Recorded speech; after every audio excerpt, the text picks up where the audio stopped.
यह कहानी लेखक की अपनी भावनाओं के द्वारा लिखी गई है। इस कहानी को सुनकर आप अपना मनोरंजन कर सकते हैं। इस कहानी में दर्शाए गए पात्र, उत्पादन और घटनाएं सभी काल्पनिक हैं। कहानी किसी भी व्यक्ति के भावनाओं, प्रथाओं और परंपराओं का अपमान नहीं करती है। यह कहानी पूरी तरह से काल्पनिक है। दोस्तों, सिर्फ आपसे एक ही रिक्वेस्ट है कि आप हमारी वीडियो को लाइक और सब्सक्राइब कर लिया कीजिए, क्योंकि हम इसे बहुत ही मेहनत से बनाते हैं और आप बिना लाइक और सब्सक्राइब किया ही चले जाते हैं। प्लीज प्लीज प्लीज, यह आपका प्यार होगा हमारे लिए। आप हमारे चैनल को लाइक और सब्सक्राइब जरूर कर लिया कीजिए, जिससे हमें लगेगा कि हमारी मेहनत व्यर्थ नहीं जा रही है।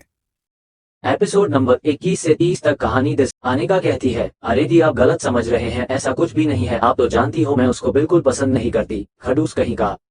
वही वंश भीगा हुआ रूम में आता है जहाँ पर दीप बैठा हुआ काम कर रहा था, और वंश को भीगा हुआ देखकर खिड़की से बाहर की तरफ देखते हुए शौकंग चेहरे से कहता है, बाहर बारिश तो नहीं हो रही है, तू कहाँ से भी कर रहा है। वंश चिढ़ते हुए कहता है, वो पागल लड़की है ना, ये सब उसने किया है। दीप कहता है, कौन, जानवी? वंश गुस्से से कहता है, और क्या वही तेरी पागल साली? तभी दीप जोर जोर से हंसने लगता है। अब आगे वंश चिढ़ते हुए दीप को कहता है, तू हंस क्यों रहा है, इसमें हंसने वाली क्या बात है।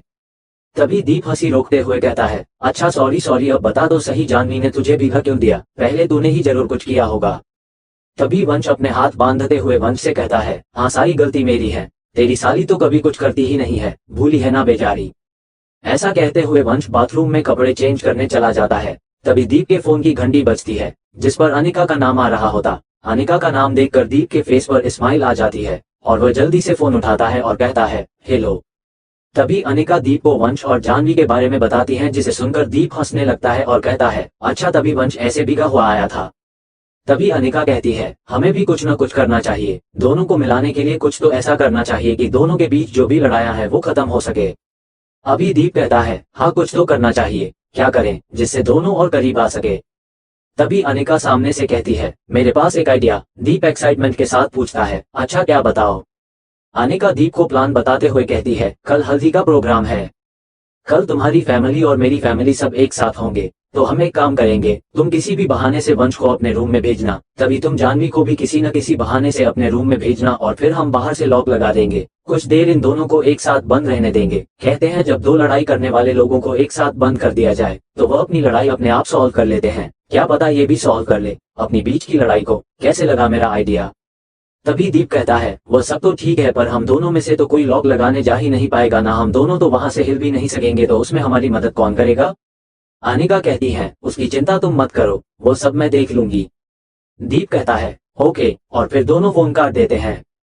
दीप जैसे ही फोन रखता है, सामने वंश को खड़ा हुआ देखता है। वंश को देखकर दीप को ऐसा लग रहा होता है कि प्लान के बारे में वंश को पता लग गया है। तभी वंश सामने से कहता है, अनिका भाभी से बात कर रहा होगा, अब तो थोड़ी सब्र कर ले, कुछ दिनों में तुम्हारी शादी है, तब जितनी बातें करनी उतनी बात कर लेना। तभी दीप चैन की सांस लेते हुए मन ही मन में बड़बड़ाता है, थैंक गॉड बच गए। वंश अपनी आईब्रो ऊपर करते हुए कहता है, कुछ किया है क्या तूने या कुछ करने वाला है? घबराया हुआ क्यों लग रहा है? तभी वंश फेक हंसी के साथ कहता है, अरे नहीं यार, ऐसा कुछ नहीं है, चल तू बता कल तू क्या पहनने वाला है। तभी वंश कहता है, मैं तो कुछ भी पहन लूंगा, चाल मैं चलता हूँ। ऐसा कहते हुए वंश रूम से बाहर चला जाता है।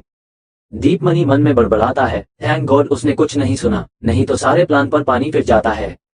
अगले दिन सुबह सभी हल्दी की फंक्शन की तैयारी में लगे हुए थे। जानवी और अनिका रूम में तैयार हो रहे थे। अनिका ने येलो कलर का लहंगा पहना हुआ था और बाल कर्ल किए हुए थे, बिल्कुल हल्का मेकअप किया हुआ था, जिसमें वो बहुत खूबसूरत लग रही थी। अनिका ने पीले फूलों से बने गहने पहने हुए थे, जो उसकी खूबसूरती पर चार चांद लगा रहे थे। अनिका शीशे में देखते हुए तैयार होते हुए कहती है, जानवी जल्दी कर, तू भी जल्दी से तैयार हो जा।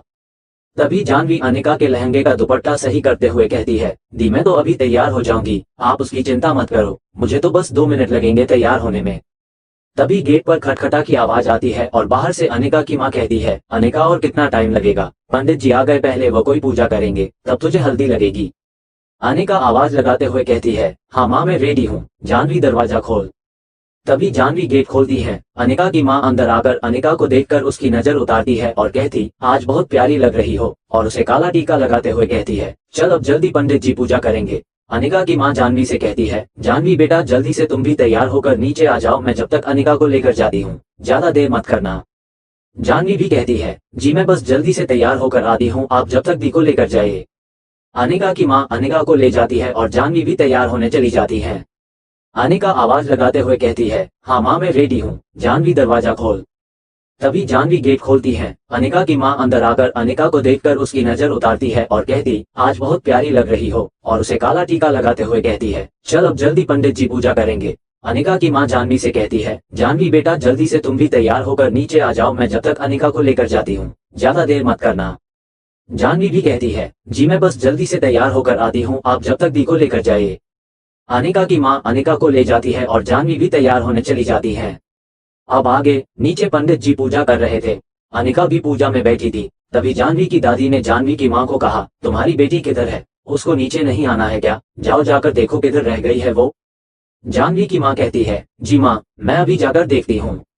जानवी की माँ जानवी के रूम की ओर जाती है और जानवी के रूम का गेट खटखटाते हुए कहा, जानवी जल्दी कर, दादी गुस्सा कर रही है, कितनी देर लगाएगी। तभी अंदर से जानवी ने आवाज लगाते हुए कहा, हाँ माँ आए। ऐसा कहते हुए जानवी गेट खोलती है और कहती है, मैं रेडी हूँ। जानवी को देखकर उसकी माँ उसे देखते ही रह जाती है। जानवी आज बहुत खूबसूरत लग रही थी। जानवी ने पीले कलर की सुंदर सी ड्रेस पहनी हुई थी। जानवी के लंबे घने बाल उसकी सुंदरता पर चार चांद लगा रहे थे। जानवी ने फूलों वाला एक टीका लगाया हुआ था, हल्का मेकअप किया हुआ है जिससे जानवी बहुत खूबसूरत लग रही थी। जानवी की माँ ने उसे ऊपर से नीचे तक देखते हुए कहा, आज मेरी बेटी कितनी खूबसूरत लग रही है, किसी की नजर ना लगे। और उसे काला टीका लगाते हुए कहा, अब चल जल्दी, नीचे तेरी दादी इंतजार कर रही है और चिल्ला रही है। तभी जानवी चिढ़ते हुए फेस बनाकर कहती है, इसमें कौन सी नई बात है, वो तो हमेशा ही चिल्लाती रहती है। जानवी की माँ कहती है, चुप कर, ऐसे नहीं कहते हैं, चल अब जल्दी। ऐसा कहते हुए दोनों नीचे की ओर चल देती हैं। जानवी को सीढ़ियों से नीचे आते देखकर जानवी की दादी भी जानवी को देखती रह जाती है और जानवी को देखकर जानवी की दादी दूर से ही जानवी की नजर उतारने लगती है और मन में ही मन में कहने लगती है, मेरी पोती कितनी अच्छी लग रही है, नजर ना लगे। पंडित जी की पूजा खत्म होते ही सभी लोग मैंशन के गार्डन में इकट्ठे होते हैं, जिसमें दीप की फैमिली भी शामिल होती है। मैंशन का गार्डन आज बहुत खूबसूरत लग रहा था, जिसमें हल्दी की डेकोरेशन हो रही थी।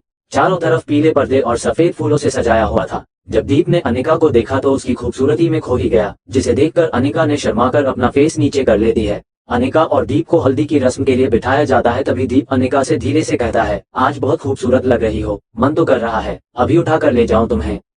दीप की बात सुनकर अनिका शर्मा जाती है और मुस्कुराने लगती है। हल्दी की रस्म स्टार्ट होती है। सबसे पहले अनिका की दादी अनिका को हल्दी लगाती है और उसकी नजर उतारते हुए कहती है, किसी की नजर ना लगे तुम दोनों को, तुम दोनों हमेशा खुश रहो। जब सबने अनिका और दीप को हल्दी लगा दी तो अनिका चुपचाप से दीप से पूछती है, अभी तक वंश क्यों नहीं आया। दीप ने अनिका से कहा, अभी आता ही होगा। तभी वंश सामने से दीप को आता हुआ दिखता है। दीप ने वंश को देखते हुए अनिका से कहा, लो आ ही गया। वंश आज बहुत ही हैंडसम लग रहा था। वंश ने भी येलो थीम होने की वजह से पीले कलर का कुर्ता पहना हुआ था और ब्लैक कलर का गॉगल्स लगाया हुआ था, जिसमें वंश बेहद ही स्मार्ट लग रहा था, जिसे देखकर कोई भी लड़की उस पर फ्लैट हो जाए। दीप ने वंश से कहा, कहाँ रह गया था तू, कब से तुझे ढूंढ रहा था।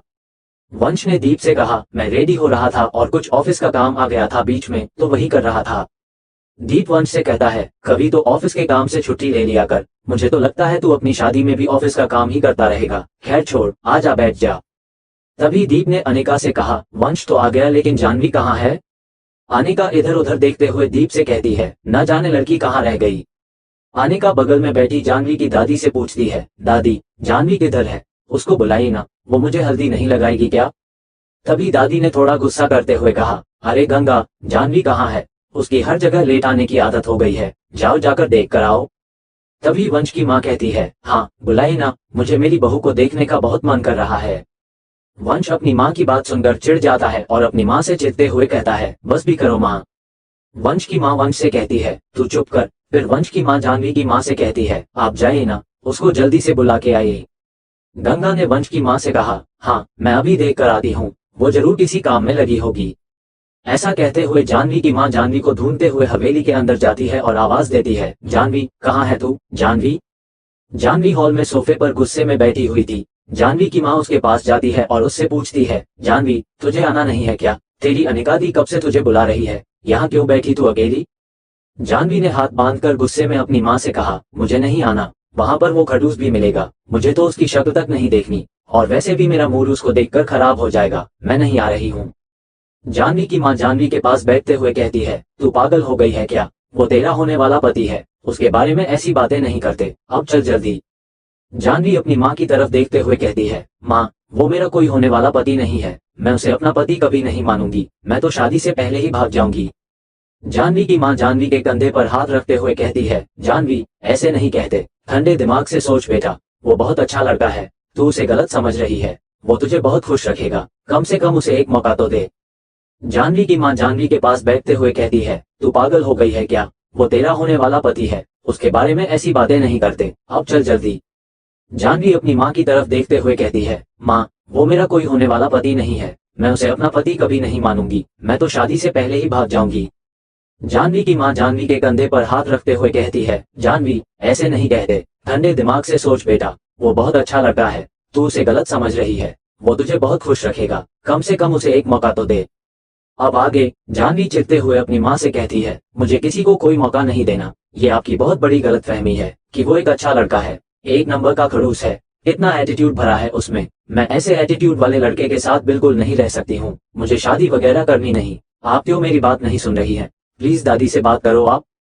जानवी की माँ मन ही मन सोचती है कि ये लड़की तो ऐसे नहीं जाएगी, इसको अभी झूठ ही कहना पड़ेगा। फिर जानवी की माँ जानवी का हाथ पकड़ते हुए कहती है, अच्छा चल ठीक है, मैं दादी से बात करूंगी, पर अभी तो बाहर चल, अनिका तुझे कब से बुला रही है, तेरी अनिका दीदी तुझसे नाराज हो जाएगी। जानवी क्यूट फेस बनाते हुए कहते हैं, अच्छा ठीक है चलो, लेकिन आप दादी से जरूर बात करना। जानवी की माँ ने मुस्कुराते हुए जानवी से कहा, अच्छा बाबा अब तो चल। जानवी और जानवी की माँ जैसे ही मेन एंट्रेंस से बाहर आती है, वंश के घर वाले जानवी को देखकर खुश हो जाते हैं और मुस्कुराने लगते हैं, और वंश की माँ जानवी के पास आकर उसके गाल पर प्यार से हाथ रखते हुए कहती है, आज बहुत सुंदर लग रही हो बेटा, तुम्हें किसी की नजर ना लगे। तभी वंश की नजर भी जानवी पर पड़ती है। जानवी की खूबसूरती देखकर वंश भी जानवी को देखता रह जाता है और अपने गॉगल्स उतारते हुए जानवी की खूबसूरती में खो जाता है। तभी जानवी और वंश की निगाहें एक दूसरे से मिलती हैं, वो दोनों ही एक दूसरे की निगाहों में खो जाते हैं। तभी अनिका ने जानवी को आवाज लगाते हुए कहा, जानवी, तू कहाँ थी, मुझे हल्दी नहीं लगाएगी क्या, मैं तुझे कब से ढूंढ रही थी। अनिका की आवाज सुनकर वंश और जानवी एक दूसरे के ख्यालों से बाहर आते हैं। जानवी अनिका के पास जाते हुए कहती है, ऐसे कैसे नहीं लगाऊंगी मैं अपनी प्यारी दी को हल्दी, सबसे पहला हक तो मेरा बनता है आपको हल्दी लगाने का। ऐसा कहते हुए जानवी अनिका को हल्दी लगाती है। तभी जानवी की दादी जानवी से मजाक करते हुए कहती है, चिंता मत कर, अब कुछ दिनों में तेरी और वंश की भी हल्दी होगी।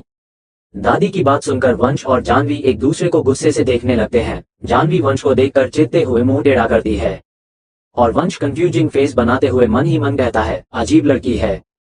सभी लोग डांस करने में बिजी हो जाते हैं। तभी अनिका ने दीप से कहा, दीप, अपने प्लान को अंजाम देने का वक्त आ गया है, तुमने कुछ सोचा, तुम वंश को अपने रूम में कैसे भेजोगे। दीप ने इधर उधर देखते हुए अनिका से कहा, तुम चिंता मत करो, मैंने सोच लिया है कि मुझे इसे कैसे भेजना है, तुम बस देखती जाओ। तभी दीप उसको देख आवाज लगाते हुए कहता है, वंश जरा इधर तो आना। वंश दीप के पास आकर कहता है, हम बोलो क्या काम है। दीप ने वंश से कहा, यार मैंने ना अनिका के लिए कुछ गिफ्ट लिया था जो हमारे रूम में कबर्ड में ही रखा है, तू उसे जाकर ले आएगा क्या, किसी और को नहीं भेज सकता हूँ मैं, किसी और को भेजा तो सबको पता लग जाएगा, तो प्लीज तू ही ले आना उसे। वंश ने अपनी भौहें ऊपर चढ़ाते हुए मजाकिया अंदाज में कहा, गिफ्ट, क्या गिफ्ट लेकर आया है भाभी के लिए। दीप ने शर्माते हुए कहा, अरे यार ऐसा कुछ खास नहीं, बस वो तो। वंश ने हंसते हुए कहा, अच्छा अच्छा लाता हूँ। दीप ने वंश को रोकते हुए कहा, अच्छा सुन ना, अपना फोन देना, एक कॉल करना है, मेरा फोन रूम ही रह गया, तू जा रहा है तो मेरा फोन भी लेते आना। वंश ने अपना फोन देते हुए कहा, हाँ ले, मैं अभी लेकर आता हूँ। ऐसा कहते हुए वंश अपने रूम की ओर बढ़ जाता है, जिसे देखकर अनिका और दीप एक दूसरे को देखकर मुस्कुराने लगते हैं। दीप अनिका से इशारा करते हुए जानवी को भी रूम में भेजने के लिए कहता है। अनिका जानवी को आवाज लगाते हुए कहती है, जानवी सुन जरा। जानवी दूर से आवाज लगाते हुए कहती है, हाँ दी, आए बोलिए। अनिका जानवी से कहती है, जानवी, दीप का फोन उनके रूम में रह गया, तू जाकर ले आएगी क्या। जानवी कहती है, हाँ जरूर ले आऊंगी, अभी जाकर लेकर आती हूँ, पर यह बात जीजू भी मुझसे कह सकते थे, आपसे क्यों कहलवा रहे हैं। अनिका जानवी से कहती है, अरे वो तुझे सीधा कहने में शर्मा रहे थे, इसलिए उन्होंने मुझे कहने को कहा, अब तू जाना जल्दी लेकर आ। तो जानवी ने कहा, अभी जाती हूँ। ऐसा कहते हुए जानवी भी दीप के रूम की ओर बढ़ जाती है। रूम में वंश कबर्ड में उस गिफ्ट को ढूंढ रहा होता है जिस गिफ्ट के बारे में दीप ने कहा था, और मन ही मन बड़बड़ा रहा होता है, कहाँ है, यहाँ तो मुझे कोई गिफ्ट नजर नहीं आ रहा है। बहुत ढूंढने पर जब वंश को कोई गिफ्ट नहीं मिलता तो वो परेशान होकर मन ही मन कहता है, मुझे तो कोई गिफ्ट नहीं मिल रहा, वो खुद आएगा खुद ले जाएगा, मैं तो जा रहा हूँ। वंश जा ही रहा होता है। वंश अपने आप को मिरर में देखता है और तभी वो अपने कपड़ों पर हल्दी का दाग लगा हुआ देखता है और अपने आप से ही कहने लगता है, ये दाग कैसे लग गया? मैंने तो हल्दी को छुआ भी नहीं, शायद किसी से गलती से लग गया होगा, इसे साफ कर लेता हूँ। हल्दी के दाग को साफ करने के लिए वंश वॉशरूम में जाता है। तभी उस रूम में जानवी की एंट्री होती है, जो हाथ बांध के कुछ देर रूम को देख रही होती है और सोच रही होती है कि दीप का मोबाइल कहाँ रखा होगा। सोचते सोचते वो मोबाइल को ढूंढने लगती है। जब वो मोबाइल को ढूंढ रही होती है तभी माली काका की बेटी बाहर से रूम के दरवाजे की कुंडी लगा देती है और अपने आप से कहती है, सॉरी जानवी दीदी, पर मैं चाहती हूँ कि आप और वंश जीजू जल्दी से अपने बीच सुलह कर लें। ऐसा कहते हुए वो भाग जाती है। रूम का दरवाजा लगते हुए देखकर जानवी शॉक हो जाती है और गेट के पास जाकर गेट खटखटाने लगती है और आवाज देने लगती है, अरे मैं अंदर हूँ, गेट खोलो, कोई है, गेट खोलो। और अपने आप से कहने लगती है, अब मैं क्या करूँ, मैं तो यहीं बंद रह जाऊंगी, सभी लोग बाहर हैं, मैं तो अपना फोन भी अपने साथ लेकर नहीं आई हूँ। जानवी परेशान होकर इधर उधर घूमने लगती है। तभी उसको वॉशरूम के गेट के खुलने की आवाज आती है और वो उस आवाज को सुनकर डर जाती है। तभी वो वॉशरूम से वंश को बाहर आते हुए देखती है तो दोनों एक दूसरे को देखकर शॉक हो जाते हैं। दोनों के मुंह से एक ही शब्द निकलता है, तुम यहाँ। तभी जानवी कहती है, तुम यहाँ क्या कर रहे हो? वंश जानवी से कहता है, ओ हेलो, ये बात मुझे तुमसे पूछनी चाहिए, तुम मेरे रूम में क्या कर रही हो? जानवी ने वंश पर चिढ़ते हुए कहा, मैं तो यहाँ जीजू का फोन लेने आई थी और न जाने बाहर से किसी ने दरवाजा लगा दिया। वंश ने शॉक होते हुए कहा, क्या मतलब है दरवाजा लगा दिया? ऐसा कहते हुए वंश दरवाजे के पास जाकर दरवाजे को खोलने की कोशिश करता है और जानवी की तरफ देखते हुए कहता है, ये दरवाजा किसने लगाया है? मैं बाहर कैसे जाऊंगा? मेरे पास तो मेरा फोन भी नहीं है।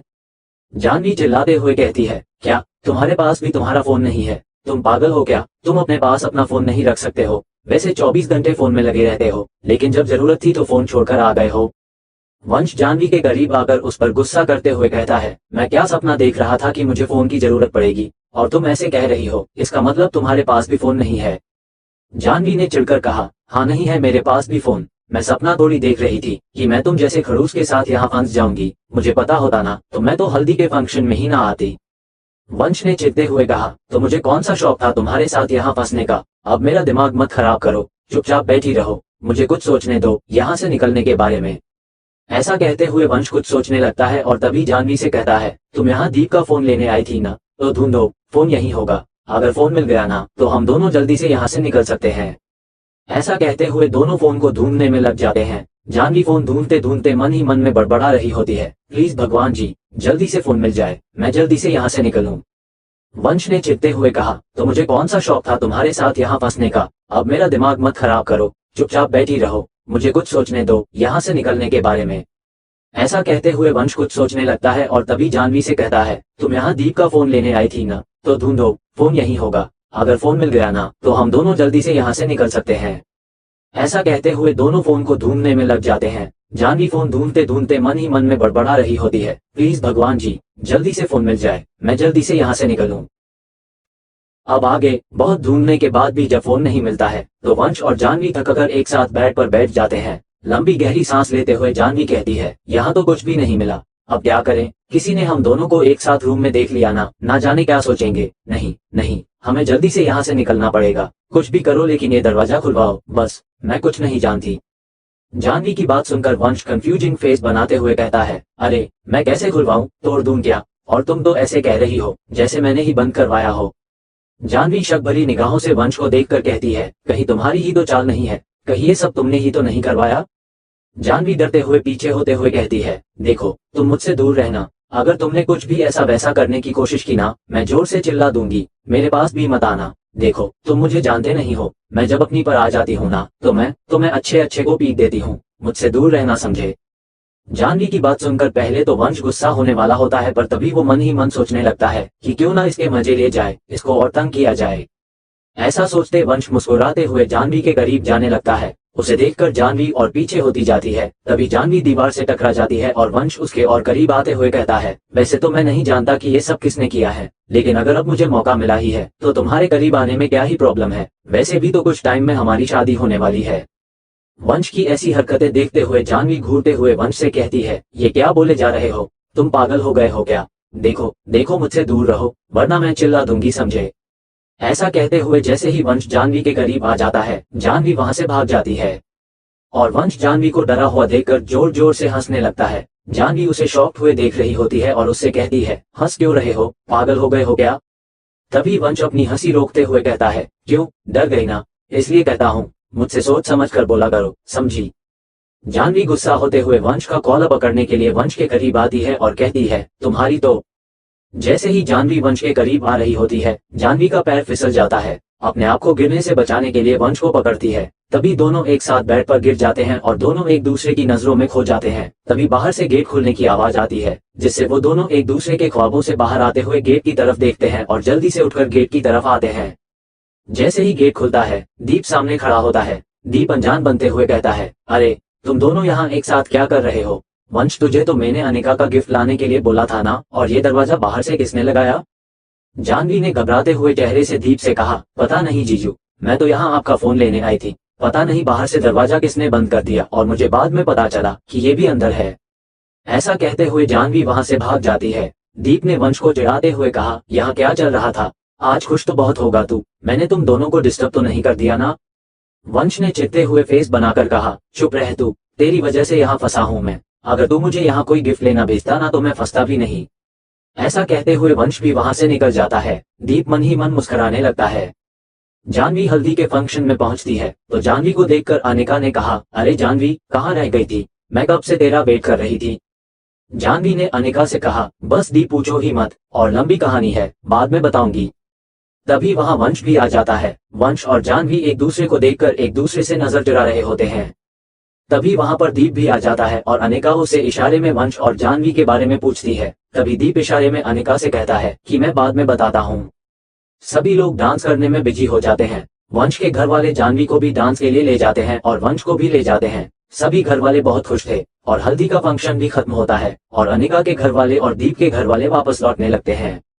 दीप की माँ ने अनिका के पास आकर उसके सिर पर हाथ फेरते हुए कहा, बस बेटा, एक दिन की बात है, फिर तो तुम हमेशा के लिए हमारी हो जाओगी। अनिका शर्माते हुए अपना चेहरा नीचे कर लेती है। दीप के घर वाले वापस अपनी हवेली में चले जाते हैं और अनिका के घर वाले भी अपनी हवेली में आ जाते हैं। अनिका की माँ अनिका से कहती है, जाओ अनिका, जाकर नहा लो और थोड़ा आराम भी कर लेना। अनिका जानवी का हाथ पकड़ते हुए कहती है, जी माँ, चल जानवी मेरे साथ, तू भी आराम कर लेना। ऐसा कहते हुए वो जानवी को अपने साथ अपने रूम में ले जाती है। अनिका रूम में आते ही रूम का दरवाजा लगाती है और जानवी को अपने साथ बेड पर बिठाकर जानवी से एक्साइटमेंट में पूछने लगती है, तू बता, तू कहाँ गायब हो गई थी? तू कह रही थी मुझे बाद में बताएगी। जानवी ने हैरान चेहरा बनाते हुए अनिका से कहा, आपको इतना जानने की क्या एक्साइटमेंट हो रही है? फिर वो अपनी आंखें छोटी करते हुए कहती है, आप तो ऐसे कर रही हैं जैसे आपको पहले से सब कुछ पता था। अनिका अनजान बनते हुए कहती है, मुझे क्या पता होगा, मैं तो कुछ कह थोड़ी रही थी, बस पूछ रही थी। अगर तू मुझे नहीं बताना चाहती है तो मत बता। ऐसा कहते हुए अनिका नाराज होते हुए हाथ झटक कर दूसरी तरफ पलट कर बैठ जाती है। जानवी अनिका के कंधे पर हाथ रखते हुए कहती है, अच्छा बताती हूँ। आपने कहा था ना कि मैं जीजू के रूम से उनका फोन ले आऊं। जब मैं जीजू का फोन लेने गई तो बाहर से किसी ने दरवाजा लगा दिया। दी, मैं तो बहुत घबरा गई थी। पता है, वहां पर ऑलरेडी मिस्टर खड़ूस भी था। जब मैंने उसे वॉशरूम से बाहर आते हुए देखा तो उसे देखकर तो मैं और भी घबरा गई। ना ही उसके पास फोन था ना ही मेरे पास। हम दोनों तो बहुत घबरा गए थे। वो तो भला हो दीप जीजू का, जिन्होंने टाइम पर आकर दरवाजा खोल दिया, वरना कोई और घर वाला देख लेता तो न जाने क्या सोचता। तभी अनिका हंसने लगती है और जानवी से कहती है, तो क्या हुआ? वैसे भी तो तुम्हारी कुछ दिन में शादी होने वाली है ना, अपने पति के साथ ही तो थी, किसी पराये के साथ थोड़ी ना थी। जानवी अनिका से नाराज होते हुए और अपने हाथ बांधते हुए कहती है, आप ऐसी बातें करोगी ना तो मैं आगे से आपको कुछ भी नहीं बताऊंगी। अनिका प्यार से जानवी को पकड़ते हुए और उसे मनाते हुए कहती है, अच्छा, सॉरी, चलो मैं भी शॉवर लेकर आती हूँ, फिर हम दोनों खूब सारी बातें करेंगे। ऐसा कहते हुए अनिका नहाने चली जाती है और जानवी बालकनी में खड़े होकर वंश के बारे में सोचकर मुस्कुराने लगती है। शायद कहीं ना कहीं जानवी वंश को अब चाहने लगी थी। जानवी ख्यालों से बाहर आती है, अपने आप से ही बड़बड़ाने लगती है, मैं मुस्कुरा क्यों रही हूँ? लगता है मैं पागल हो गई। तभी सामने वाली खिड़की पर वंश भी आ जाता है। जब वंश और जानवी एक दूसरे को देखते हैं तो मन ही मन उन्हें घबराहट होने लगती है। दिल की धड़कन तेज चलने लगती है। जानवी घबराते हुए रूम के अंदर भाग जाती है और बेड पर बैठकर दिल पर हाथ रखकर अपने आप से कहने लगती है कि आज मुझे क्या हो रहा है, मेरी दिल की धड़कनें इतनी तेज से चलने लगी हैं। वही वंश अपने मन में सोचने लगता है, वैसे तो ये इतनी बुरी भी नहीं है, लेकिन इसे परेशान करने में जो मजा आता है वो मजा अलग है। ऐसा सोचकर वंश मुस्कुराने लगता है और तभी रूम में दीप भी आ जाता है और वंश को मुस्कुराता देख दीप वंश को चिढ़ाते हुए कहता है, मन ही मन क्यों मुस्कुराया जा रहा है? कहीं तू जानवी के प्यार में तो नहीं पड़ गया? मुझे लगने लगा है कि तुझे भी जानवी से प्यार हो ही गया है। वंश ने दीप से नजरें चुराते हुए कहा, ऐसा कुछ नहीं है, तू भी कुछ भी समझता है और कुछ भी बोलता है, मुझे उससे कभी प्यार नहीं हो सकता। दीप ने वंश से कहा, हो सकता है नहीं, हो चुका है, बस तू मानने को तैयार नहीं है, और एक न एक दिन तो तुझे मानना ही पड़ेगा कि तू जानवी से प्यार करने लगा है। वंश ने दीप से चिढ़ते हुए कहा, हो गया तेरा, अब मुझे कुछ काम करने देगा? ऐसा सोचकर वंश मुस्कुराने लगता है और तभी रूम में दीप भी आ जाता है और वंश को मुस्कुराता देख दीप वंश को चिढ़ाते हुए कहता है, मन ही मन क्यों मुस्कुराया जा रहा है? कहीं तू जानवी के प्यार में तो नहीं पड़ गया? मुझे लगने लगा है कि तुझे भी जानवी से प्यार हो ही गया है। वंश ने दीप से नजरें चुराते हुए कहा, ऐसा कुछ नहीं है, तू भी कुछ भी समझता है और कुछ भी बोलता है, मुझे उससे कभी प्यार नहीं हो सकता। दीप ने वंश से कहा, हो सकता है नहीं, हो चुका है, बस तू मानने को तैयार नहीं है, और एक न एक दिन तो तुझे मानना ही पड़ेगा कि तू जानवी से प्यार करने लगा है। वंश ने दीप से चिढ़ते हुए कहा, हो गया तेरा, अब मुझे कुछ काम करने देगा? अब आगे। ऐसा कहते हुए वंश अपना लैपटॉप खोलकर अपना काम करने लग जाता है। दीप ने वंश को छेड़ते हुए कहा, आज तुझे जानवी का प्यार काम करने देगा, आज तो तू पूरे दिन जानवी के ख्यालों में खोया रहेगा। वंश ने चिढ़ते हुए कहा, अब तू मुझे चुपचाप यहाँ बैठने देगा कि मैं उठ के यहाँ से चला जाऊं? दीप ने हंसते हुए वंश से कहा, अच्छा, तू कर ले अपना काम, वैसे भी एक न एक दिन तो तू एक्सेप्ट कर ही लेगा कि तू जानवी से प्यार करने लगा है। वंश दीप को देखने लगता है, अच्छा बाबा, जा रहा हूँ। ऐसा कहते हुए दीप रूम से बाहर आ जाता है और बाहर आकर अनिका को कॉल करता है। अनिका ने कॉल उठाया और दीप से कहा, हेलो। दीप ने सामने से हेलो कहते हुए अनिका से कहा, क्या कर रही हो? अनिका ने स्माइल के साथ कहा, कुछ नहीं, अभी शॉवर लेकर आई हूँ, तुम क्या कर रहे थे? दीप ने मजाकिया अंदाज में कहा, मैं तो वंश की टांग खींच रहा था, उसे जानवी का नाम लेकर चिढ़ा रहा था। वैसे एक बात बताओ, डोर को लॉक करने कौन गया था? हमारे अलावा और कौन है जो इस प्लान में शामिल था? अनिका ने हंसते हुए कहा, माली काका की बेटी, पहले तो मान ही नहीं रही थी ये सब करने के लिए। जब मैंने उससे कहा तुम नहीं चाहती हो कि तुम्हारी जानवी दी और वंश जीजू के बीच जो भी लड़ाई है वो खत्म हो, तब जाकर वो मानी है। अनिका की बात सुनकर दीप हंसने लगा। अनिका ने दीप से कहा, वैसे तुम्हें क्या लगता है, क्या इन दोनों के बीच सुलह हुई होगी?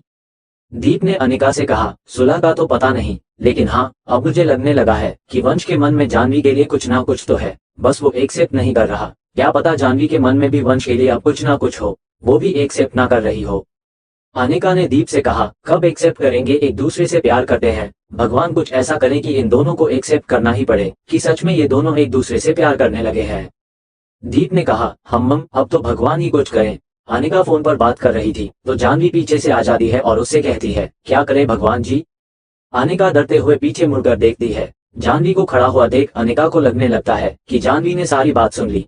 अनिका फोन काट देती है और दीप समझ जाता है कि जरूर जानवी आ गई होगी। पहले तो अनिका डर जाती है, फिर फेक हंसी के साथ कहती है, वो कुछ नहीं, मैं तो बस ये कह रही थी। वो सब छोड़, तू बता, तू कहाँ थी? पता है अभी कितने सारे काम करने बाकी हैं, अभी तक मेरी शादी का लहंगा ही नहीं आया है। तू जाना टेलर के पास और पता कर, वो कह रहा था आज भिजवा देगा, लेकिन अभी तक उसने भेजा ही नहीं है। मुझे तो बहुत टेंशन हो रही है, परसों मेरी शादी है और अभी तक लहंगा मेरे पास नहीं आया। जानवी ने अनिका को बेड पर बिठाते हुए कहा, ओ मेरी प्यारी दीदी, आप बिल्कुल टेंशन मत लो, मैं अभी जाती हूँ और टेलर अंकल से आपका लहंगा लेकर आती हूँ। आप बस निश्चिंत रहो, कल आपकी शादी है, टेंशन लोगी ना तो चेहरे का सारा ग्लो उड़ जाएगा। बस आप मुझे टेलर का नंबर दीजिए और उस टेलर के दुकान का एड्रेस। मैं यूं गई और यूं आपका लहंगा लेकर वापस आए। अनिका जानवी को प्यार से पकड़ते हुए कहती है, थैंक यू सो मच, अगर तू ना होती ना तो न जाने मेरा क्या होता। तू चिंता मत कर, जितनी हेल्प तू मेरी अब कर रही है ना, उतनी हेल्प मिलेगी तेरी शादी में मैं करूंगी, देखना सारा काम तुरंत हो जाएगा। ऐसा कहते हुए अनिका और जानवी हंसने लगते हैं। वहीं वंश लैपटॉप पर बैठकर अपना काम कर रहा था। तभी रूम में वंश की दादी आती है और वंश को काम करता हुआ देख वंश से कहती है, बेटा कब तक काम करोगे? तुम शादी में आए हो, एंजॉय करो, ये काम तो पूरी जिंदगी भर होते रहेंगे और मुझे तुमसे कुछ बात करनी है। वंश डरते हुए लैपटॉप बंद करता है और दादी से कहता है, आपको मुझसे क्या बात करनी है? अब आपके दिमाग में क्या चल रहा है? देखिए मैं कह देता हूँ, अब मैं आपकी मर्जी का कुछ भी नहीं काम नहीं करूंगा, समझी आप? दादी ने वंश से कहा, अगर तुम खुद अपने दिमाग से चीज करो ना तो मुझे बोलने की जरूरत ही ना पड़े। वंश ने दादी से कहा, तो अब आप क्या चाहती हैं कि मैं क्या करूं? दादी वंश के बगल में बैठते हुए कहते हैं, बताती हूँ, मैं ये चाहती हूँ कि तुम जानवी को लेकर आज लंच पर जाओ। वंश दादी की तरफ देखते हुए और चिल्लाते हुए कहता है, क्या दादी, मैं कहीं नहीं जाने वाला, और वो भी उसके साथ तो बिल्कुल भी नहीं, मेरा दिमाग खा जाएगी वो। और हाँ, आपने जबरदस्ती रोका करवा दिया है, इसका मतलब ये नहीं कि शादी होगी। मैं आज भी शादी के लिए तैयार नहीं हूँ, मैं उसके साथ कहीं नहीं जाने वाला। दादी ने वंश से कहा, ये शादी भी होगी और तू जानवी को आज लंच पर लेकर भी जाएगा। मैं तेरी दादी हूँ और हमेशा तेरे से एक कदम आगे ही चलूंगी, समझा? वंश ने खड़े होते हुए कहा, मैं भी देखता हूँ कि आप मुझे जबरदस्ती लंच पर कैसे भेजते हो, और अगर मैं मान भी गया ना, तो वो मेरे साथ जाने के लिए कभी नहीं मानेगी। तभी दीप रूम में आ जाता है और वंश को गुस्से में बैठा हुआ देखकर दादी से पूछता है, दादी क्या हुआ, ये क्यों गुस्से में बैठा है? दादी ने दीप से कहा, दीप अब तू ही इसे समझा, मैंने इसे कहा कि जानवी को लेकर आज लंच पर चला जाए। तुम दोनों की शादी होने वाली है, कुछ टाइम एक साथ बिताओ, एक दूसरे को जानो। और ये है कि मान ही नहीं रहा है, तू बात करना इससे, तू ही मना इसे जानवी के साथ लंच पर जाने के लिए। दीप ने दादी से कहा, दादी आप बिल्कुल चिंता मत कीजिए, इसको भेजने की जिम्मेदारी अब मेरी, आप टेंशन मत लीजिए। दादी ने दीप से कहा, थैंक यू बेटा, तूने तो मेरी सारी टेंशन उतार दी। ऐसा कहते हुए दादी चली जाती है। वंश दीप से कहता है, तू भी दादी की साइड ले रहा है, तू अच्छे से जानता है कि जानवी और मेरा 36 का आंकड़ा है, अगर हम डेट पर। दीप अपनी आंखें छोटी करते हुए वंश को देखता है और कहता है, डेट पर दादी ने तो डेट का नाम ही नहीं लिया। वंश ने दीप से नजरें चुराते हुए कहा, डेट पर नहीं, लंच पर, गलती से मुंह से निकल गया। खैर जो भी हो, अगर हम लंच पर एक साथ भी चले गए ना, तो वहां लड़ाई के अलावा कुछ नहीं करने वाले। दीप ने वंश से कहा, तो ये सोच कर चलेगा ना, तो सच में लड़ाई के अलावा कुछ नहीं होगा। देख वंश, तू भी जानता है कि जानवी बुरी नहीं है, उसमें थोड़ा बचपना है। अगर तू उससे प्यार से बात करेगा ना, तो कभी तुझसे लड़ाई नहीं करेगी। देख जानवी से अच्छी लड़की तुझे कहीं नहीं मिल सकती, कभी ना कभी तो तुझे शादी करनी है ना, तो फिर अब क्या प्रॉब्लम है? जानवी जैसी लाइफ पार्टनर नसीब वालों को ही मिलती है। तू कम से कम एक कदम तो आगे बढ़ा, मैं लिख कर देता हूँ। तू एक कदम आगे बढ़ाएगा ना, तो जानवी तेरी तरफ 2 कदम आगे बढ़ाएगी। दादी गलत ही क्या कह रही है? शादी से पहले तुम दोनों ने अब तक एक साथ कुछ वक्त भी नहीं बिताया। तू जानवी को लंच पर लेकर जा, तुम दोनों एक दूसरे से बात करो, एक दूसरे को समझो, हो सकता है तुम्हारे बीच की सारी लड़ाइयां खत्म हो जाएं और तुम दोनों बहुत अच्छे दोस्त बन जाओ। तू एक कोशिश तो कर सकता है ना? देख मेरा काम था तुझे समझाना, अब बाकी तू ही समझदार है। अब आगे तू सोच ले, तुझे जानवी के साथ लंच पर जाना है या नहीं। ऐसा कहते हुए दीप रूम से चला जाता है और वंश सोचते हुए बालकनी में आकर खड़ा हो जाता है और जानवी के बारे में सोचने लगता है कि जानवी के साथ लंच पर जाना चाहिए या नहीं। क्या मुझे जानवी को एक मौका देना चाहिए? हो सकता है दीप सही कह रहा हो। ये सब सोचकर वंश अनिका को कॉल करता है। अनिका जब वंश का कॉल आते हुए देखती है तो अपने आप से कहती है, वंश मुझे क्यों कॉल कर रहा है? कहीं इसे पता तो नहीं चल गया कि उन दोनों को रूम में बंद करने का प्लान मेरा था? क्या करूं, उठाऊं या नहीं? उठाना तो पड़ेगा। ऐसा सोचते हुए अनिका कॉल उठा लेती है और फोन पर हेलो कहती है। सामने से वंश कहता है, अनिका मुझे जानवी से बात करनी है, करवा सकती हो क्या? जानवी से बात करने की बात से अनिका शॉक्ड हो जाती है और कहती है, जानवी से? तुम्हें जानवी से बात करनी है? वंश ने अनिका से कहा, हाँ मुझे जानवी से बात करनी है। अनिका ने वंश से कहा, पर जानवी तो अभी घर पर नहीं है, वो तो टेलर के पास गई है। मैं तुम्हें जानवी का नंबर सेंड कर देती हूँ, तुम उसे कॉल कर लो। वंश ओके कहकर कॉल डिस्कनेक्ट कर देता है। अनिका फोन डिस्कनेक्ट करके सोचने लगती है, आखिर वंश को जानवी से क्या बात करनी है। अनिका वंश को जानवी का नंबर सेंड कर देती है और तुरंत दीप को कॉल करती है और दीप को कॉल करके सारी बात बताती है कि वंश जानवी से बात करने के लिए कह रहा था। दीप शॉक होकर कहता है, क्या वंश जानवी से बात करना चाह रहा था? मुझे तो यकीन ही नहीं हो रहा, हो सकता है मेरी बातों का असर हो गया हो। अनिका ने कंफ्यूजिंग फेस बनाकर कहा, बातों का असर? तुमने ऐसा क्या कहा वंश से? दीप ने अनिका से कहा, कुछ नहीं, बस उसे जानवी की अहमियत बताई और उसको जानवी से अच्छी लड़की नहीं मिलेगी इसका एहसास करवाया उसे। वही वंश के फोन पर जानवी का नंबर आता है। वंश उस नंबर पर फोन करता है। वंश थोड़ा नर्वस फील कर रहा था। जानवी अनजान नंबर से कॉल आता देख सोचने लगती है, ये नंबर किसका है? ऐसा सोचते हुए जानवी कॉल उठाती है और हेलो कहती है। वंश जानवी की आवाज सुनकर अपनी आवाज ठीक करते हुए कहता है, हेलो जानवी। वंश वंश की आवाज सुनकर जानवी पहले तो शॉक्ड हो जाती है, फिर वंश से कहती है, तुमने मुझे कॉल क्यों किया और मेरा नंबर तुम्हारे पास कैसे आया? वंश ने जानवी से कहा, वो मैंने तुम्हारा नंबर अनिका से लिया, वो मुझे तुमसे कुछ बात करनी थी।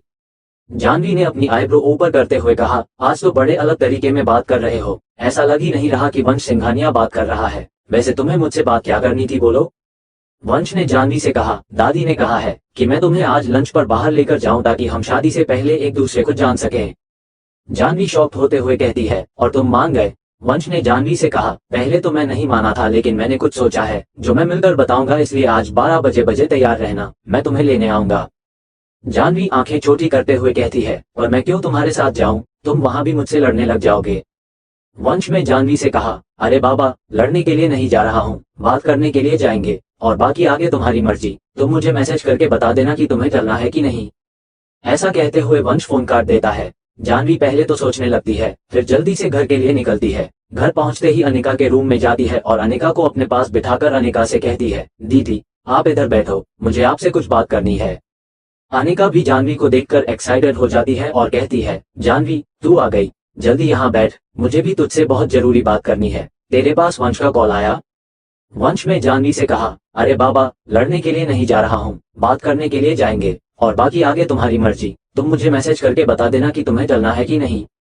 ऐसा कहते हुए वंश फोन काट देता है। जानवी पहले तो सोचने लगती है, फिर जल्दी से घर के लिए निकलती है। घर पहुंचते ही अनिका के रूम में जाती है और अनिका को अपने पास बिठाकर अनिका से कहती है, दीदी आप इधर बैठो, मुझे आपसे कुछ बात करनी है। अनिका भी जानवी को देखकर एक्साइटेड हो जाती है और कहती है, जानवी तू आ गई, जल्दी यहाँ बैठ, मुझे भी तुझसे बहुत जरूरी बात करनी है। तेरे पास वंश का कॉल आया। अब आगे जानवी कहती है, हाँ दी, मुझे आपसे इसी बारे में बात करनी है। वंश की दादी चाहती है कि वो आज मुझे लंच पर बाहर लेकर जाए। ये सुनकर मैं तो हैरानी हो गई कि वो मुझे लेकर लंच पर जाना चाहता है। अनिका ने कहा, सच, तू जाएगी ना उसके साथ। जानवी ने अनिका से कहा, मेरा मन तो उसके संग बिल्कुल जाने का नहीं है, पर वो कह रहा था कि वहाँ पर उसको मुझसे कुछ जरूरी बात करनी है, इसलिए जाना तो पड़ेगा। आखिर वो मुझ क्या जरूरी बात करना चाहता होगा। अनिका जानवी को चिढ़ाते हुए कहती है, सिर्फ इसलिए जाना पड़ेगा कि तेरे मन में लड्डू फूट रहे हैं, तू दिल से जाना चाहती है। हम जानवी नजर चुराते हुए खड़े होकर अनिका से कहती है, ऐसा कुछ नहीं है दी, आप ऐसा कहेंगी ना तो मैं नहीं जाऊंगी। अनिका ने जानवी से कहा, अच्छा अच्छा ठीक है, तू अपना मन मत बदल, और हाँ डिसाइड मैं करूंगी कि तू वहाँ क्या पहन कर जाएगी।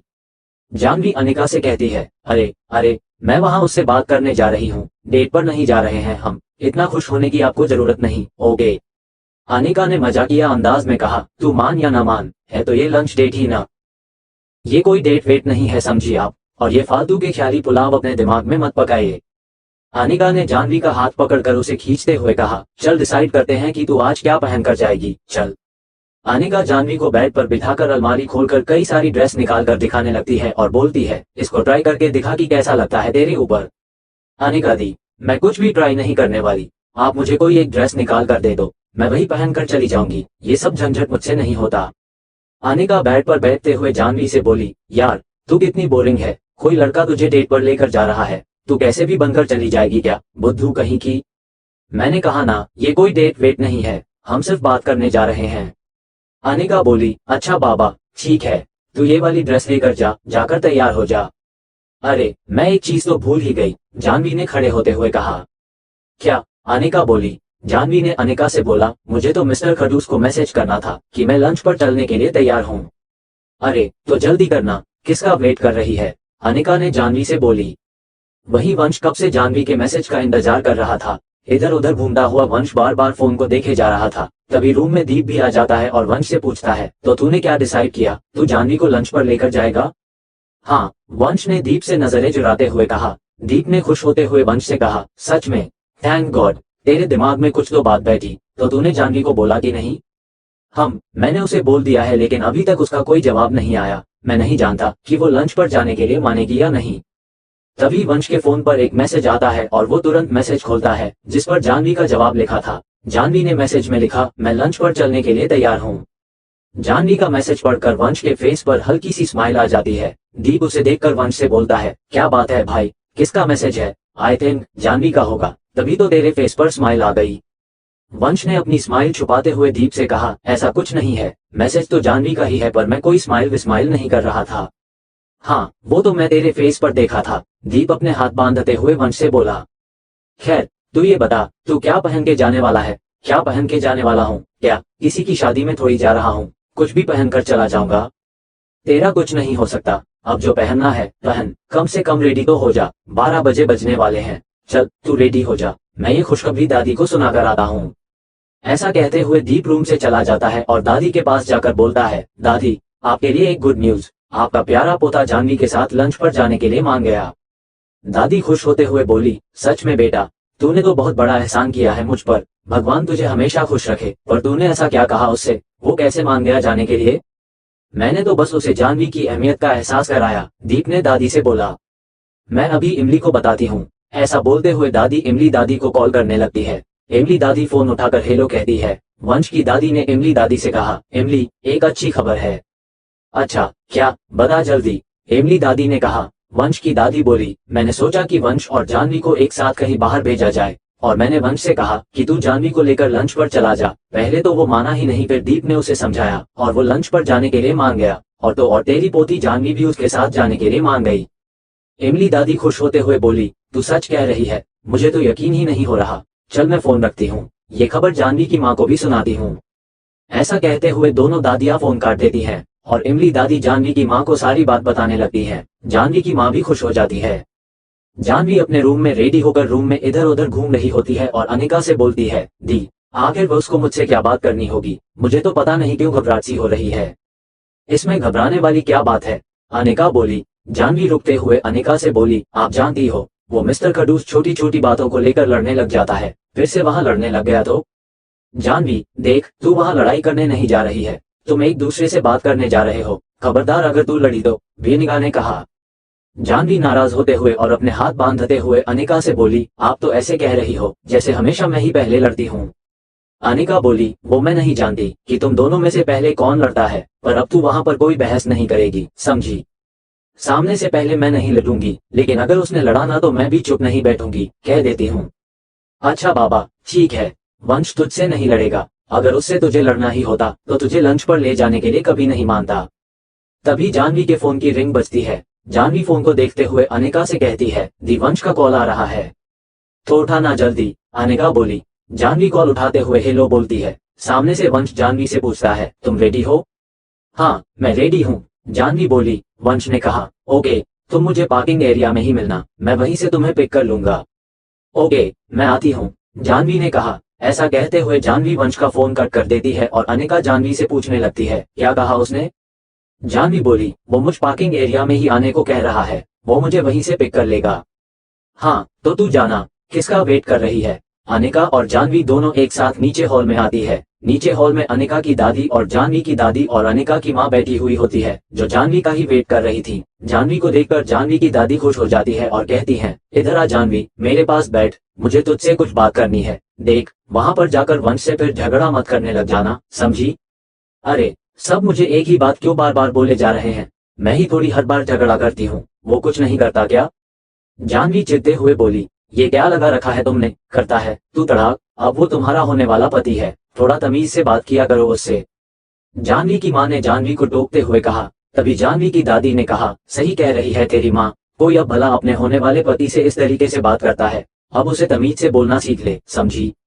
अब मैं जाऊं, मेरा होने वाला पति मेरा इंतजार कर रहा होगा, जानवी ने टोंट मारते हुए कहा। हाँ हाँ, तू जा, वंश तेरा इंतजार कर रहा होगा, उसको इंतजार करवाना सही नहीं है, जानवी की माँ ने कहा। अनिका ने मजाक करते हुए जानवी के पास आकर धीरे से जानवी को कहा, all the best for your first date.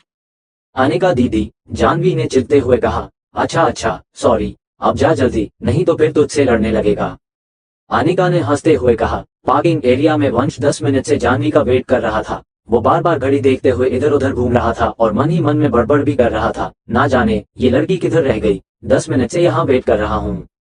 तभी वंश को सामने से जानवी आती हुई दिखी। जानवी के बाल हवा से हल्के हल्के उड़ रहे थे। जानवी सिंपल लुक में भी बहुत प्यारी लग रही थी। जानवी को देखकर वंश की नजर जानवी से हट ही नहीं रही थी। वंश जानवी को देखते हुए अपने गॉगल्स उतारता है। जानवी को देखकर वंश के फेस पर एक हल्की सी स्माइल भी आ जाती है। जैसे ही जानवी वंश के पास आती है, जानवी वंश से बोलती है, चलें? जानवी के ख्यालों से बाहर आकर वंश बोलता है, हम, हाँ चलो। अरे 1 मिनट, इतनी देर कहाँ थी? 10 मिनट से तुम्हारा यहाँ वेट कर रहा हूँ। तुम जानती हो वंश सिंघानिया को वेट करने की आदत नहीं है। अरे 10 मिनट ही तो हुए हैं, कौन सा 10 घंटे हो गए, चिल्ला क्यों रहे हो? और अगर तुम्हें ऐसे ही झगड़ना है ना, तो मैं नहीं चल रही तुम्हारे साथ, जानवी गुस्से से बोली। वंश शांत होते हुए लंबी सांस लेते हुए बोलता है, अच्छा ठीक है, बैठो गाड़ी में। हम अब आया ना ऊंट पहाड़ के नीचे, जानवी अपने हाथ बांधते हुए बोली। वंश फेक स्माइल के साथ बोलता है, हो गया तुम्हारा, अब चलें? हाँ चलो, जानवी बोली। जानवी वंश की गाड़ी में आगे की सीट पर जाकर बैठ जाती है। वंश भी गाड़ी में बैठ जाता है। जानवी वंश की गाड़ी को देखकर वंश से कहती है, वैसे तुम्हारी गाड़ी ना काफी अच्छी है, कितने की होगी ये? गाड़ी चलाते हुए और सामने देखते हुए वंश कहता है 45 लाख। जानवी हैरान होते हुए बोलती है 45 लाख, ये तो बहुत महंगी है। अरे इधर से उधर ही तो जाना है, इसके लिए इतनी महंगी गाड़ी लेने का जरूरत है? वो तो 10 लाख की गाड़ी में भी आ जा सकते हैं, फालतू का खर्चा है। वैसे हम कब तक पहुंचेंगे? ज्यादा दूर तो नहीं है ना रेस्टोरेंट? 1 घंटा, वंश ने कहा। जानवी वंश को देखते हुए और हैरान होते हुए कहती है 1 घंटा? हम क्या कोई दूसरे शहर जा रहे हैं?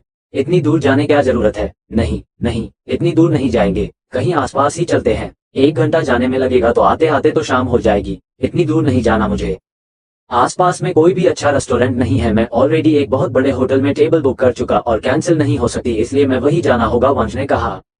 जानवी ने बोला, तो हमें कोई अच्छे और बड़े होटल में जाने की जरूरत ही क्या थी? हमें बात ही तो करनी है, वो तो हम किसी ढाबे पर भी बैठकर कर सकते हैं। अरे ढाबे में बैठने की भी क्या जरूरत है, वो तो हम गाड़ी में बैठकर कर सकते हैं। सुन लो मेरी बात, इतना बड़ा होटल तुमने बुक किया है, मैं कोई पैसे वैसे नहीं दूंगी। तुमने इतना बड़ा होटल बुक किया है, तुम ही देना सारे पैसे, समझे?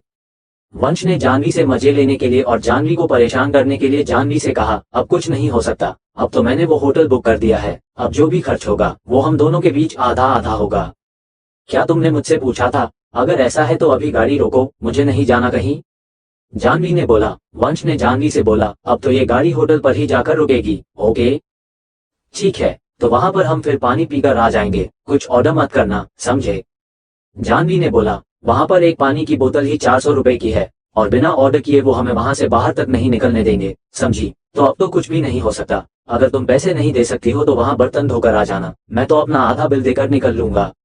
वंश ने जानवी से बोला। जानवी ने घबराते हुए वंश से कहा, मैं तुम्हारे साथ आने के लिए हाँ करके बहुत बड़ी गलती कर दी, मैं नहीं जानती, तुम गाड़ी रोको, मुझे यहीं छोड़ दो, मैं अपने साथ इतने पैसे भी लेकर नहीं आई हूँ, पहले बोलते ना। ठीक है, तो वहां पर हम फिर पानी पीकर आ जाएंगे, कुछ ऑर्डर मत करना, समझे?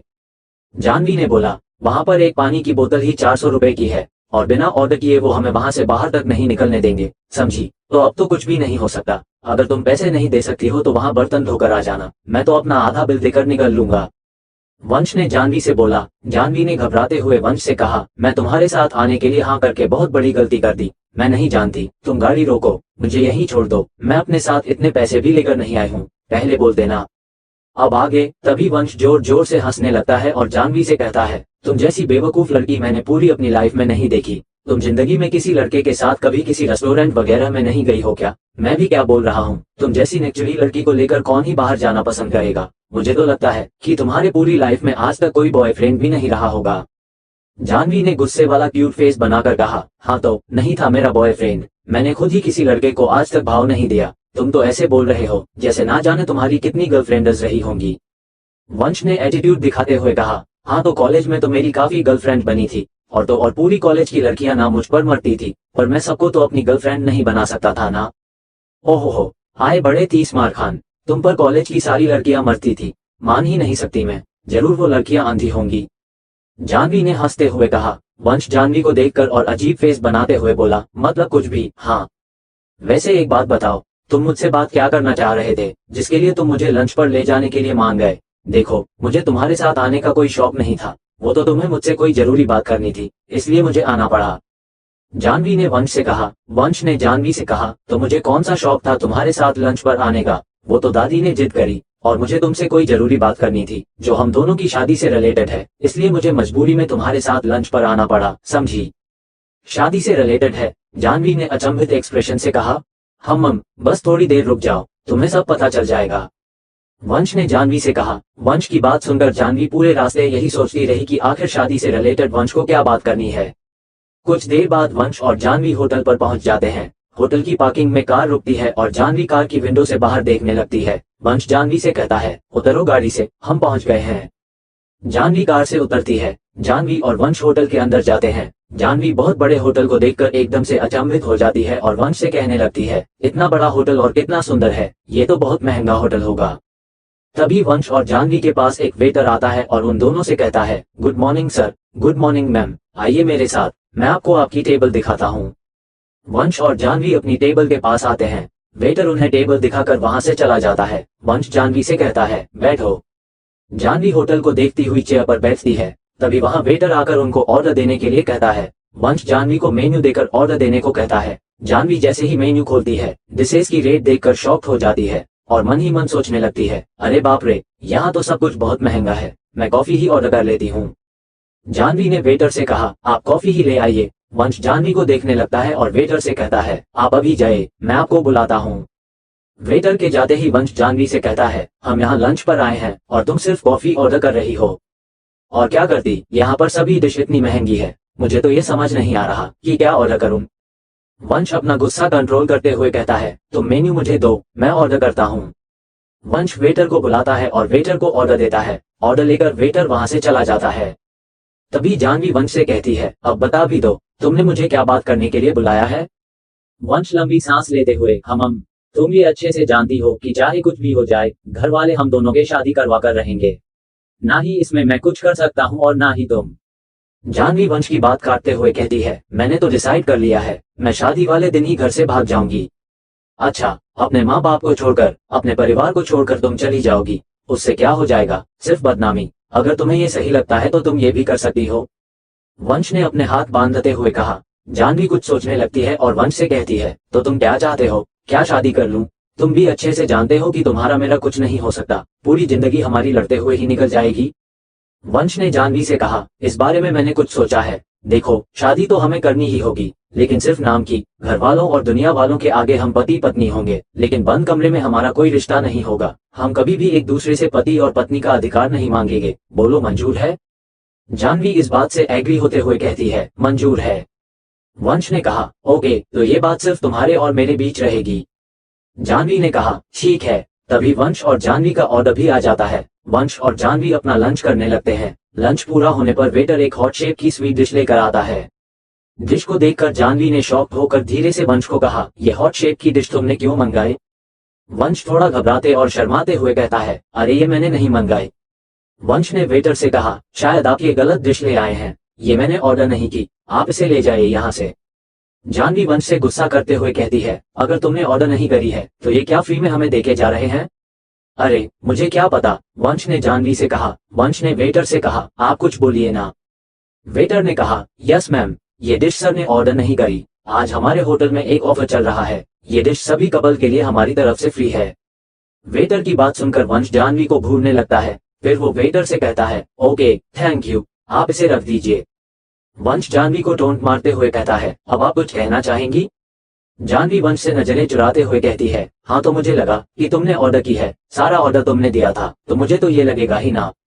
वंश ने कहा, अब इसे जल्दी फिनिश करो और चलो जल्दी। वंश जानवी ने अपना लंच फिनिश किया। वंश ने वेटर से बिल लाने के लिए कहा। वंश ने बिल पे किया। अब वंश और जानवी होटल से बाहर आ जाते हैं। वंश और जानवी गाड़ी में बैठकर वहां से निकल जाते हैं। कुछ दूर चलकर रास्ते में बारिश होने लगती है। मौसम एकदम सुहाना हो जाता है और कार में एक रोमांटिक सॉन्ग बजने लगता है। बारिश को देखकर जानवी के चेहरे पर स्माइल आ जाती है। जानवी विंडो खोलकर हाथ बाहर निकाल देती है और कहती है, कितना सुंदर मौसम हो रखा है, बारिश का मन तो कर रहा है ना, बारिश में भीगने चली जाऊं। वंश जानवी से कहता है, हाँ तो जाओ, आराम से बारिश में भीगकर घर पहुंच जाना। तभी अचानक से गाड़ी रुक जाती है। जानवी वंश से कहती है, गाड़ी क्यों रोकी? वंश कहता है, मैंने नहीं रोकी है, खुद रुक गई, देखना पड़ेगा। वंश कार से छाता लेकर कार से उतरकर कार के इंजन को चेक करता है। चेक करके वंश जानवी के पास आता है और कहता है, इसके लिए तो मैकेनिक बुलाना पड़ेगा। जानवी ने वंश ने कहा, मैकेनिक? इधर कौन सा मैकेनिक मिलेगा तुम्हें? क्या फायदा हुआ इतनी महंगी कार लेने का, जब रास्ते में धोखा दे दिया। सस्ती गाड़ी लेते ना, तो ऐसे रास्ते में तो धोखा नहीं देती। अब ना जाने हम घर कब पहुंचेंगे, मौसम इतना खराब हो रहा है, क्या जरूरत थी इतनी दूर आने की? कुछ भी करो, बस मुझे घर पहुंचना है, मैं कुछ नहीं जानती। प्लीज अब तुम शुरू मत हो जाओ, वैसे भी मेरा यहाँ दिमाग खराब हो रहा है, कुछ देर ना बिल्कुल शांत बैठो, समझी? जानवी हाथ बांधकर नाराज होते हुए बैठ जाती है। वंश किसी मैकेनिक को कॉल करता है और उससे लोकेशन पर आने के लिए कहता है। काफी मैकेनिक को कॉल करने के बाद एक मैकेनिक आने के लिए मान जाता है। वंश कॉल पर कहता है, थैंक यू सो मच, मैं आपको लोकेशन सेंड करता हूँ, आप प्लीज जल्दी से यहाँ पहुंचे। वंश जानवी के पास आकर कहता है, एक मैकेनिक आने के लिए मान गया है, उसको यहाँ आने में आधा घंटा तो लगेगा ही। जानवी बोली, क्या आधा घंटा? न जाने कब वो आएगा, कब गाड़ी सही करेगा और कब हम घर पहुंचेंगे। मौसम तो बिगड़ा ही जा रहा है, घर वाले भी टेंशन लेंगे। वहीं जानवी की मां जानवी की दादी से कहती है, माँ काफी देर हो गई, दोनों बच्चे अभी तक नहीं आए, मैं कॉल करके पूछूं क्या? जानवी की दादी कहती है, हाँ पूछ, कहाँ रह गए दोनों? जानवी की मां जानवी को कॉल करती है। जानवी कार में ही बैठी हुई थी। जानवी कॉल उठाकर हेलो कहती है। जानवी की माँ जानवी से कहती है, बेटा तुम कहाँ पहुंचे हो और कितना टाइम लगेगा तुम्हें, मौसम भी बिगड़ रहा है। जानवी अपनी माँ से कहती है, माँ रास्ते में कार खराब हो गई है और हम रास्ते में ही रुके हुए हैं। एक मैकेनिक से बात हुई तो है, उसको भी पहुंचने में आधा घंटा लगेगा। जब वो आएगी गाड़ी सही करेगा तभी हम घर पहुंच पाएंगे। जानवी की माँ कहती है, क्या कार खराब हो गई? ऐसे कैसे बेटा? ठीक है बेटा, तुम जल्दी से घर आओ, अपना ख्याल रखना। जानवी ने कहा, जी माँ आप चिंता मत करिए, हम कार सही होते ही घर पहुंच जाएंगे। जानवी की माँ जानवी की दादी को सब बात बताती है। जानवी की माँ को चिंता करते हुए देख जानवी की दादी कहती है, अरे तो उसमें चिंता करने वाली क्या बात है, वंश है ना उसके साथ, उसका होने वाला पति है, उसके साथ जानवी सुरक्षित है, आ जाएंगे, तू टेंशन मत ले। जानवी की माँ कहती है, पर माँ मौसम देखिए बाहर कितना बिगड़ रहा है। जानवी की दादी कहती है, तू चिंता मत कर, आ जाएंगे दोनों। वहीं वंश दीप को कॉल पर सारी बात बताता है और दीप वंश को चिढ़ाते हुए कहता है, क्या बात है, ये तो सोने पर सुहागा होगा, तुझे तो और वक्त मिल जाएगा जानवी के साथ, तू तो चाहता ही नहीं होगा कि सुबह तक गाड़ी ठीक हो। वंश कहता है, फिर हो गई तेरी बकवास शुरू, मैं रखता हूँ फोन। अच्छा अच्छा ठीक है, मैं तो मजाक कर रहा था, तू चिंता मत कर, मैं घर में सबको बता दूंगा और जल्दी से कार ठीक होते ही तुम जल्दी घर आ जाओ। सुन तू, जानवी और रोमांटिक मौसम, क्या बात है? वंश को चिढ़ाते हुए दीप कहता है और हंसते हुए तुरंत फोन काट देता है। वंश मन ही मन में कहता है, ये भी ना कोई कसर नहीं छोड़ता। तभी वहां पर मैकेनिक पहुंच जाता है। मैकेनिक के आते ही जानवी अपने आप से कहती है, थैंक यू भगवान जी, मैकेनिक भी आ गया, अब जल्दी से गाड़ी सही करवा दो और हमें घर पहुंचा दो। तभी जानवी के फोन पर अनिका का कॉल आता है और जानवी अनिका को सब बात बताती है। अनिका भी जानवी को छेड़ते हुए कहती है, वाह ये तो फिल्म के रोमांटिक सीन की तरह हो गया, हीरो और हीरोइन की कार रास्ते में रुक जाती है, तेज बारिश में एक रोमांटिक मौसम के साथ हीरो और हीरोइन। अनिका की बात बीच में ही काटते हुए जानवी कहती है, ओ हेलो, ऐसा कुछ नहीं हो रहा है जैसा आप सोच रही हैं, और ना ही कभी हो सकता है। अनिका हंसते हुए कहती है, खैर ये सब छोड़, तू ये बता, वंश को तुझसे कुछ बात करनी थी ना, तो उसने क्या कहा? जानवी सोचने लगती है कि मैं दी को कुछ बताऊं कि नहीं, वंश ने तो हम दोनों के बीच ही बात रहने को कहा है, नहीं नहीं, मैं दी को भी कुछ नहीं बता सकती। अनिका ने जानवी का जवाब ना आने पर कहा, क्या हुआ जानवी? हेलो जानवी, मेरी आवाज आ रही है ना, बताना वंश ने क्या कहा? जानवी अपने ख्यालों से बाहर आती है और कहती है, दी मैं आपको सब घर आकर बताती हूँ। चल ठीक है, जल्दी घर आ, अनिका ने कहा। ऐसा कहते हुए दोनों ने फोन रख दिया। जानवी कार के शीशे से वंश को देखकर सोचने लगती है, वैसे तो ये इतना बुरा नहीं है, इसने ये बात कहकर मेरा मन बहुत हल्का कर दिया, नहीं तो मैं तो सच में शादी से भाग जाती और न जाने मेरे इस फैसले से मेरे परिवार को क्या क्या झेलना पड़ता। तभी कार सही होती है और वंश कार में बैठकर कहता है, चलो कार तो सही हो गई, अब चलते हैं। जानवी ने कहा, शुक्र है भगवान का जो कार ठीक कर दी, अब जल्दी करो, हमें जल्द से घर पहुंचना है, सभी घर वाले चिंता कर रहे होंगे। वंश ने कार स्टार्ट की और फुल स्पीड में अपनी कार चलाई। कुछ ही देर में दोनों घर पहुंच जाते हैं। घर पहुंचकर जानवी चैन की सांस लेती है और जानवी और वंश गाड़ी से उतरते हैं। जानवी वंश से कहती है, चलो ठीक है, चलती हूँ। वंश कहता है, ओके, और सुनो, ये बात सिर्फ तुम्हारे और मेरे ही बीच रहनी चाहिए, तुम अनिका को भी ये बात मत बताना, समझी? जानवी कहती है, ठीक है। ऐसा कहते हुए जानवी वहां से निकल जाती है। वंश जानवी को जाते हुए देख रहा होता है। जब जानवी चली जाती है तो वंश भी हवेली के लिए निकल जाता है। जानवी और वंश को घर पहुंचने में रात हो गई थी, सभी लोग सो गए थे। जानवी की मां चिंता करती हुई इधर उधर घूमती हुई मेन एंट्रेंस की तरफ देखी जा रही थी और मन ही मन कह रही थी, ना जाने कब आएंगे। तभी जानवी की मां जानवी को आता हुआ देख चैन की सांस लेती है और जानवी के पास जाकर कहती है, इतनी देर कैसे लग गई, मैं कब से तुम्हारा इंतजार कर रही थी। माँ, कार को सही होने में काफी देर लग गई और कार सही होते ही हम निकल गए थे, बस यहाँ पहुंचने में और थोड़ी देर हो गई, पर आप अभी तक सोई क्यों नहीं? जानवी ने अपनी माँ से कहा, कैसे सोती, तुझे आने में इतनी देर हो गई तो मुझे क्या नींद आती क्या? छोड़, चल जा कमरे में जा और जाकर आराम कर ले। अनिका भी कब से तेरे बारे में पूछ रही थी, तेरा इंतजार कर रही होगी। हाँ, मैं जा रही हूँ, अब आप भी जाकर सो जाए। कार को सही होने में काफी देर लग गई और कार सही होते ही हम निकल गए थे, बस यहाँ पहुंचने में और थोड़ी देर हो गई, पर आप अभी तक सोई क्यों नहीं? जानवी ने अपनी माँ से कहा, कैसे सोती, तुझे आने में इतनी देर हो गई तो मुझे क्या नींद आती क्या? छोड़, चल जा कमरे में जा और जाकर आराम कर ले। अनिका भी कब से तेरे बारे में पूछ रही थी, तेरा इंतजार कर रही होगी। हाँ, मैं जा रही हूँ, अब आप भी जाकर सो जाए। कार को सही होने में काफी देर लग गई और कार सही होते ही हम निकल गए थे, बस यहाँ पहुंचने में और थोड़ी देर हो गई, पर आप अभी तक सोई क्यों नहीं? जानवी ने अपनी माँ से कहा, कैसे सोती, तुझे आने में इतनी देर हो गई तो मुझे क्या नींद आती क्या? छोड़, चल जा कमरे में जा और जाकर आराम कर ले। अनिका भी कब से तेरे बारे में पूछ रही थी, तेरा इंतजार कर रही होगी। हाँ, मैं जा रही हूँ। अब आप भी जाकर सो जाए। कहानी अब तक। कार को सही होने में काफी देर लग गई और कार सही होते ही हम निकल गए थे। बस यहाँ पहुंचने में और थोड़ी देर हो गई, पर आप अभी तक सोई क्यों नहीं? जानवी ने अपनी माँ से कहा। कैसे सोती, तुझे आने में इतनी देर हो गई तो मुझे क्या नींद आती क्या? छोड़, चल जा कमरे में जा और जाकर आराम कर ले। अनिका भी कब से तेरे बारे में पूछ रही थी, तेरा इंतजार कर रही होगी। हाँ, मैं जा रही हूँ। अब आप भी जाकर सो जाए। अब आ गए। जानवी रूम की तरफ जाने लगी और सोचने लगी, अनिका दी ने मुझसे पूछा तो मैं उनको क्या जवाब दूंगी? उनको सच भी तो नहीं बता सकती, पर वो मेरा ही इंतजार कर रही होंगी। कुछ सोच जानवी, क्या कहेगी तू अनिका दीदी से? जानवी जैसे ही अनिका के रूम में पहुंचती है, अनिका वहां पर जानवी का वेट कर रही होती है। रूम का दरवाजा खुलते ही अनिका दरवाजा खुलता देखकर और अनिका जानवी को देखकर भागती हुई जानवी के पास जाती है और जानवी से कहती है, आ गई तू, इतनी देर लगा दी तुमने। इधर बैठ और बता कैसी रही लंच डेट? जानवी सिर झुकाते हुए और अनिका से नजरें चुराते हुए कहती है, अच्छी रही। आप अभी तक सोए नहीं, आप इतनी देर तक मत जागिए। आप जितना ज्यादा सोएंगी शादी पर उतना अच्छा ग्लो आएगा। चलिए चलिए, अब बात बंद कीजिए और सो जाइए।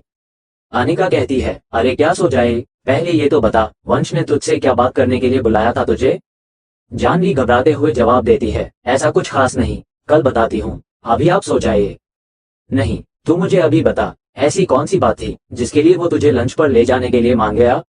अनिका ने जानवी से कहा। जानवी मन ही मन सोचने लगी, ये तो सब बात उगलवा के रहेंगी, मैं क्या कहूँ इनसे, कुछ ना कुछ तो बताना ही पड़ेगा। हाँ, यही बता देती हूँ। जानवी ने अनिका से कहा, जी, वो वंश ने हम दोनों की शादी के बारे में बात करने के लिए बुलाया था। उसने कहा कि हम दोनों को एक दूसरे को एक मौका तो देना चाहिए। अनिका ने एक्साइटमेंट के साथ कहा, मतलब कि अब तुम दोनों अपनी मर्जी से एक दूसरे से शादी करना चाहते हो? जानवी ने कहा, हम दोनों एक दूसरे को मौका तो देंगे, हो सकता है शादी के बाद हमारे बीच के मनमुटाव मिट जाए। शुक्र है भगवान का कि अब तुम दोनों अपनी मर्जी से शादी करोगे, ऐसे जोर जबरदस्ती से नहीं। देखना जानवी, तू बहुत जल्द वंश के प्यार में पड़ जाएगी, क्योंकि वंश बहुत अच्छा लड़का है, और वो भी देखना तुझसे कभी ना कभी जरूर प्यार करने लगेगा, क्योंकि तू बहुत प्यारी है। तुम दोनों एक दूसरे से प्यार की बिना रह ही नहीं पाओगे। अनिका की बात सुनकर जानवी मन ही मन सोचने लगी, ऐसा कभी नहीं होगा दी, हमारी शादी सिर्फ एक नाम की शादी होगी। हम कभी एक दूसरे को एक्सेप्ट नहीं करेंगे, हम एक दूसरे से कभी प्यार नहीं कर सकते। सॉरी दी, मैंने आपसे झूठ बोला, पर यही सच है।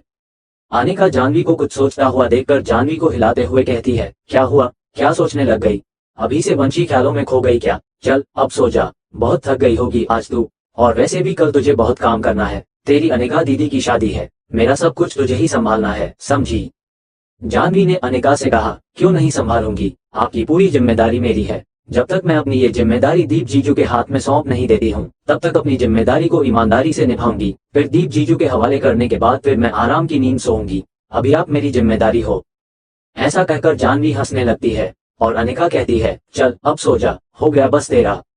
वहीं वंश बालकनी में खड़े होकर जानवी के बारे में सोच रहा था और मन ही मन सोचता है, जैसे मैंने सोचा है, शादी के बाद वैसा होगा भी। क्या ये शादी हमेशा एक नाम की शादी बनके रहेगी?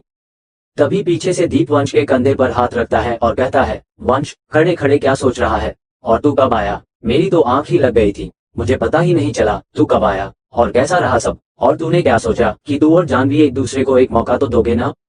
वंश ने कहा, मैंने इस बारे में सोच लिया है, मैं जानवी की मौका जरूर दूंगा। सच, ये सुनकर बहुत खुशी हुई मुझे, यानी अब तुम दोनों अपनी मर्जी से शादी करोगी। तूने बहुत अच्छा डिसीजन लिया है, देखना एक दिन तुम दोनों एक दूसरे से बहुत प्यार करने लगोगे। वंश एक फेक स्माइल के साथ कहता है, चल तू जा सो जा, तू डिस्टर्ब हो गया, अब मैं भी सोता हूँ। अगले दिन सुबह दोनों घरों में शादी की तैयारी जोरों शोरों से चल रही थी। सभी लोग शादी की भागा दौड़ी में लगे हुए थे। आज संगीत का दिन था। संगीत का टाइम शाम के 6 बजे से था। अनिका और जानवी अपने रूम में थी। अनिका घबराते हुए जानवी से कहती है, जानवी मुझे तो बहुत टेंशन हो रही है, कहीं मैं डांस करते वक्त अपने स्टेप्स भूल गई तो? जानवी बोली, अरे दी ऐसा कुछ नहीं होगा, आप चिंता क्यों कर रही हैं? आप अभी थोड़ी प्रैक्टिस कर लीजिए ना, जो स्टेप्स आपके हैं आप उनके प्रैक्टिस तो कर ही सकती है ना, और आप चिंता क्यों करती हैं? मैं आपके लिए दीप जीजू बन जाऊंगी, आप मुझे दीप जीजू समझ के ही डांस कर लीजिए ना। अभी तो मैं कर लूंगी, पर अगर इतने सारे लोगों को देखकर घबराहट में स्टेप भूल गई तो? अनिका ने परेशान होते हुए कहा। जानवी अनिका की परेशानी खत्म करने की कोशिश करते हुए कहती है, तो आप उन सब लोगों को देखना ही मत, आप तो सिर्फ दीप जीजू की आंखों में देखना, आपकी सारी घबराहट छूमंतर हो जाएगी। थैंक यू जानवी, तू मेरी हर प्रॉब्लम का 1 मिनट में सॉल्यूशन कर देती है। अगर तू शादी में ना आए होती ना तो न जाने मैं क्या करती। अनिका ने जानवी को प्यार से पकड़ते हुए कहा। जानवी ने कहा, चलिए आप आराम कर लीजिए, मैं आपके लिए नीचे से खाना लेकर आती हूँ। फिर कुछ देर में आपकी पार्लर वाली भी आती होगी आपको संगीत के लिए रेडी करने। ऐसा कहते हुए जानवी नीचे अनिका के लिए खाना लेने चली जाती है। वहीं दूसरी हवेली में जहां पर दीप के फैमिली वाले रुके थे वहां पर भी संगीत की जोरों शोरों से तैयारी चल रही थी। दीप और वंश अपने रूम में थे। दीप वंश को अपना संगीत का आउटफिट पहनकर दिखा रहा था जो अभी अभी टेलर से आया था, लेकिन वंश अपने लैपटॉप में काम पर लगा हुआ था। दीप वंश को देखकर कहता है, मैं तुझे यहाँ पर अपने आउटफिट को दिखा रहा हूँ और तू वहाँ काम में लगा पड़ा है। यार आज के लिए तो काम छोड़ दे, तू मेरी शादी में आया है कि तू काम करने आया अपना। वंश दीप की बातों का जवाब सिर्फ हाँ मैं दे रहा था। दीप गुस्सा होते हुए वंश से कहता है, तू सुन भी रहा है मैं क्या कह रहा हूँ? तभी वंश अपना लैपटॉप बंद करके दीप की तरफ देखता है और कहता है, हाँ अब बोल क्या कह रहा है? दीप वंश से कहता है, अब तू तब तक कोई काम नहीं करेगा जब तक कि मेरी शादी नहीं हो जाती, समझा? अच्छा ठीक है, नहीं करूंगा, पर मैं करूं क्या? संगीत तेरा है, तैयारी तुझे करनी है, मैं फालतू बैठ भी तो नहीं सकता ना। वंश ने दीप से कहा। दीप ने वंश से कहा, अच्छा चल तू बता तू क्या पहनने वाला है? आज कुछ ऐसा पहनियो कि जानवी तुझे देखती रह जाए, जानवी की नजरें ना तुझसे हटे ही ना। तू फिर शुरू हो गया, बस तभी मैं काम में लगा रहता हूँ, वंश ने चिढ़ते हुए कहा। तभी रूम में दीप की माँ आ जाती है और दीप से कहती है, दीप बेटा अभी तक मिठाई के डब्बे नहीं आए, तुम मिठाई वाले को फोन करो। दीप कहता है, क्या अभी तक नहीं आए? पर मैंने तो उसको बोला था कि वो टाइम से डब्बे पहुंचा दे, मैं अभी उसको कॉल करता हूँ। दीप मिठाई वाले को कॉल करता है और उससे कहता है कि भैया आपने अभी तक मिठाई के डब्बे नहीं पहुंचाए। तभी मिठाई वाला सामने से कहता है कि हमारा डिलीवरी बॉय छुट्टी पर है तो आप ही को आकर डब्बे लेकर जाने होंगे। दीप कहता है, क्या ये आप क्या कह रहे हो? आप पहले भी तो बोल सकते थे ना, हमारे यहाँ से कौन आएगा मिठाई के डब्बे लेने? तभी वंश दीप से कहता है, तू चिंता मत कर, मैं चला जाता हूँ मिठाई के डब्बे लेने।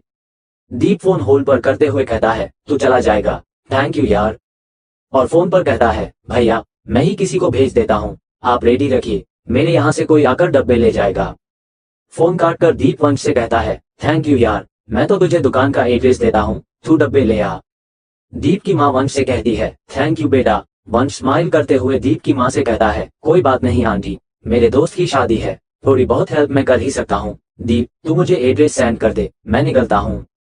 अच्छा मैं करता हूँ, दीप ने कहा। ऐसा कहते हुए वंश वहां से निकल जाता है।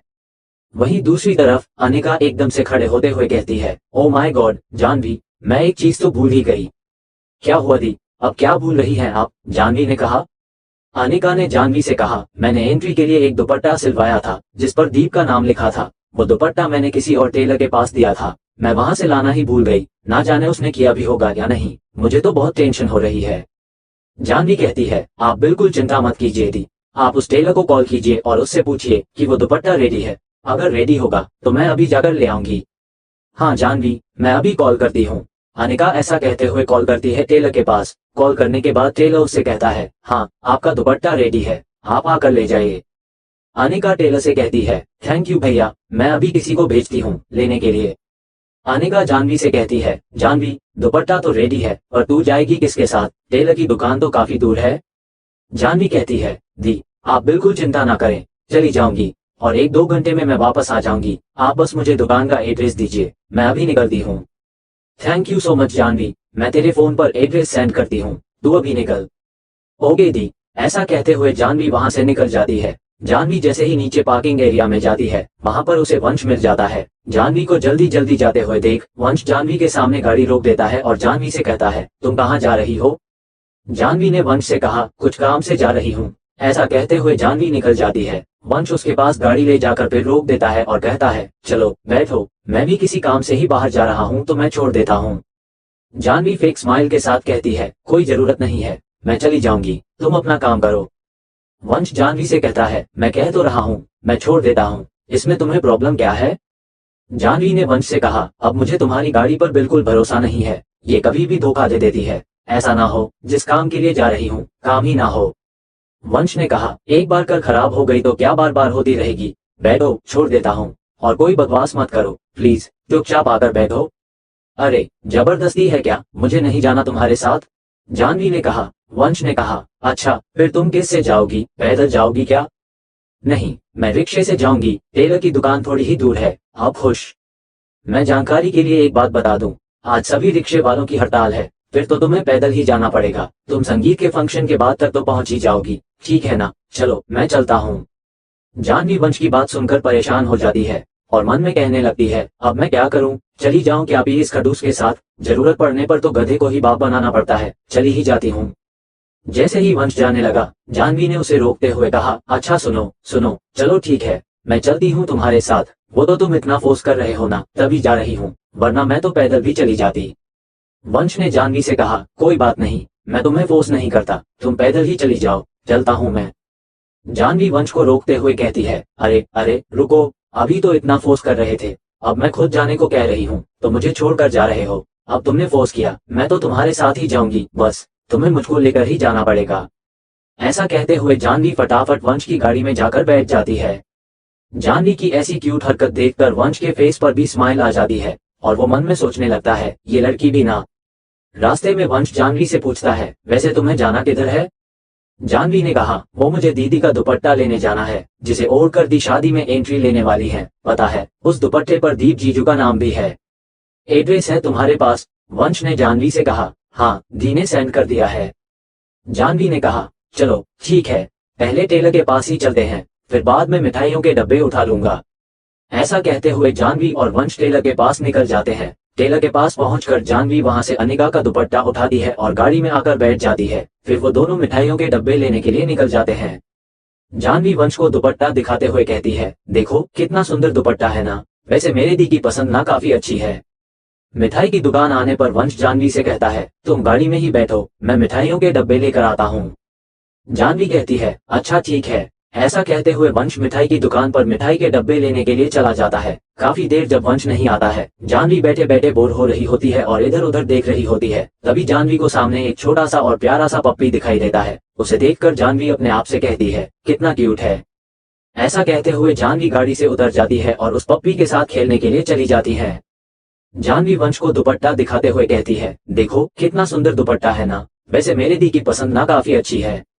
मिठाई की दुकान आने पर वंश जानवी से कहता है, तुम गाड़ी में ही बैठो, मैं मिठाइयों के डब्बे लेकर आता हूँ।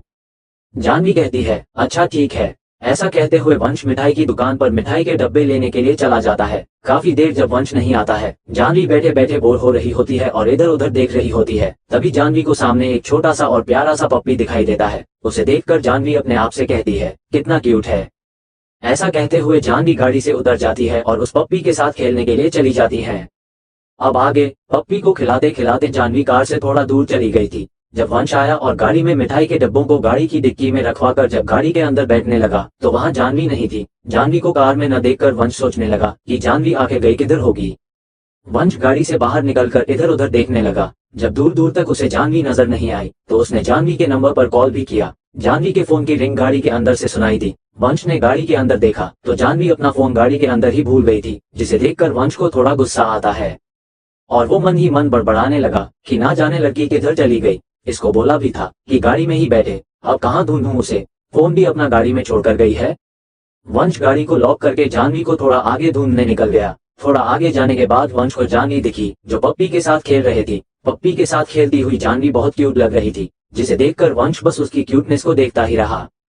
जानवी को देखकर वंश के फेस पर भी स्माइल आ जाती है। उसे जानवी पर जो गुस्सा आ रहा था उस वक्त वो गुस्सा भी भूल ही गया था। तभी वंश जानवी ख्यालों से बाहर आता है और जानवी के पास जाकर जानवी पर गुस्सा करते हुए कहा, मैंने तुम्हें मना किया था कि गाड़ी से कहीं मत जाना। वंश की आवाज सुनकर जानवी ने वंश को देखा। वंश ने जानवी से कहा, वहां मैं तुम्हें ढूंढ रहा हूँ, तुम यहाँ इस पप्पी के साथ खेल रही हो और तो अपना फोन भी तुम गाड़ी में छोड़कर आ गई हो। पता है मैं कितना डर गया था। जानवी चुपचाप खड़ी खड़ी वंश की बातें सुन रही थी। डर के मारे जानवी ने अपने मुंह से शब्द तक नहीं निकाला। डरते डरते जानवी ने वंश से कहा, तुम डर क्यों हो गए थे? जानवी के इस सवाल को सुनकर वंश का गुस्सा एकदम से गायब हो जाता है और वंश ने झिझकते हुए कहा, वो डर तो जाऊंगा ही ना, तुम मेरे साथ आए हो तो तुम्हारी जिम्मेदारी मेरी है। अगर तुम्हें कुछ हो जाता तो मैं तुम्हारे घर वालों को क्या जवाब देता, वो तो मुझे ही पूछ देना। अब चलो यहाँ से जल्दी। ऐसा कहते हुए वंश गाड़ी की ओर चल दिया और जानवी डरते हुए वंश के पीछे पीछे चलने लगी। जानवी और वंश गाड़ी में बैठकर घर की ओर निकल गए। गाड़ी में एकदम शांति थी। जानवी भी कुछ नहीं बोली, इसी डर से कि कहीं फिर से वंश उस पर गुस्सा ना करने लगे। घर पहुंचकर जानवी और वंश गाड़ी से उतरते हैं और जानवी फटाफट गाड़ी से उतरकर घर की ओर जाने लगती है। तभी वंश पीछे से आवाज देकर कहता है, कहाँ जा रही हो? दुपट्टा लेकर नहीं जाना क्या? जानवी अपने सिर पर टैप करके और दांतों तले जीभ दबाकर गाड़ी की तरफ फिराती है और दुपट्टा लेकर जल्दी से वहां से निकल जाती है। दीप जानवी को कार से निकलता देख लेता है और वंश के पास जाकर कहता है, जानवी और तू एक साथ गए थे क्या? वंश ने दीप से कहा, मैं निकल ही रहा था, इसको भी मार्केट जाना था तो मैंने ही कहा कि मैं छोड़ देता हूँ। दीप वंश को छेड़ते हुए कहता है, अब तो तू कोई मौका नहीं छोड़ता जानवी के साथ टाइम बिताने का, अब तो तुझे बहाना चाहिए कि किस तरह तू जानवी के साथ टाइम स्पेंड कर सके। वंश ने दीप से कहा, फिर शुरू हो गई तेरी बकवास, ऐसा कुछ नहीं है, वो तो मैं निकल ही रहा था तो मैंने सोचा छोड़ देता हूँ। दीप ने हंसते कहा, अच्छा चल ये बता, मिठाई के डब्बे ले आया? वंश ने कहा, हाँ सारे डब्बे डिक्की में रखे हैं, उठवा ले। चल ठीक है, मैं अभी तेरी डिक्की में से सारे डब्बे निकलवा लेता हूँ। ऐसा कहते हुए दीप ने सामने खड़े एक नौकर को आवाज लगाई और उन डब्बों को उतारने के लिए कहा। नौकर से कहकर वंश और दीप हवेली के अंदर आ जाते हैं। हवेली के अंदर जाते ही दीप की मां दीप और वंश से कहती है, बेटा संगीत का टाइम होने वाला है, तुम दोनों जाओ, जल्दी से रेडी हो जाओ। हाँ माँ, हमारे पास अभी बहुत टाइम है, हमें कौन सा टाइम लगना है, आप सब पहले तैयार हो जाए, आप लेडीज को ही सबसे ज्यादा टाइम लगता है, हमें तो 2 मिनट लगेंगे, क्यों वंश? दीप ने अपनी माँ से कहा। वहीं दूसरी तरफ अनिका कब से अपने रूम में जानवी का वेट कर रही थी। जैसे ही जानवी आती है, अनिका जानवी से पूछती है, दुपट्टा ले आए? जानवी ने अनिका से कहा, ऐसे कैसे नहीं लाती, मेरी दी का काम था तो पूरा तो करना ही था।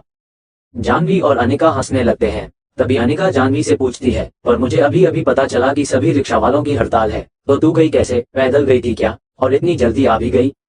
जानवी ने कहा, अरे वो रास्ते में मुझे वंश मिल गया था तो उसी ने कहा कि वो भी मार्केट जा रहा है तो मैं उसी से चली जाऊं, और फिर रिक्शा वालों की हड़ताल थी तो मैं भी चली गई उसके साथ, अगर रिक्शा वाले की हड़ताल ना होती ना तो बिल्कुल ना जाती। अनिका जानवी को चिढ़ाते हुए कहती है, ओहो मौके पर चौका, ओहो आप फिर शुरू हो गई, मैं जा रही हूँ, जानवी ने इरिटेट होते हुए कहा। अनिका ने जानवी की रोकते हुए कहा, अच्छा सॉरी, चल जल्दी से संगीत के लिए रेडी होते हैं, मेकअप आर्टिस्ट नीचे बैठी है, मैं उसको बुला लेती हूँ। संगीत की शाम, एक बहुत बड़ा होटल जहाँ संगीत का फंक्शन रखा गया था।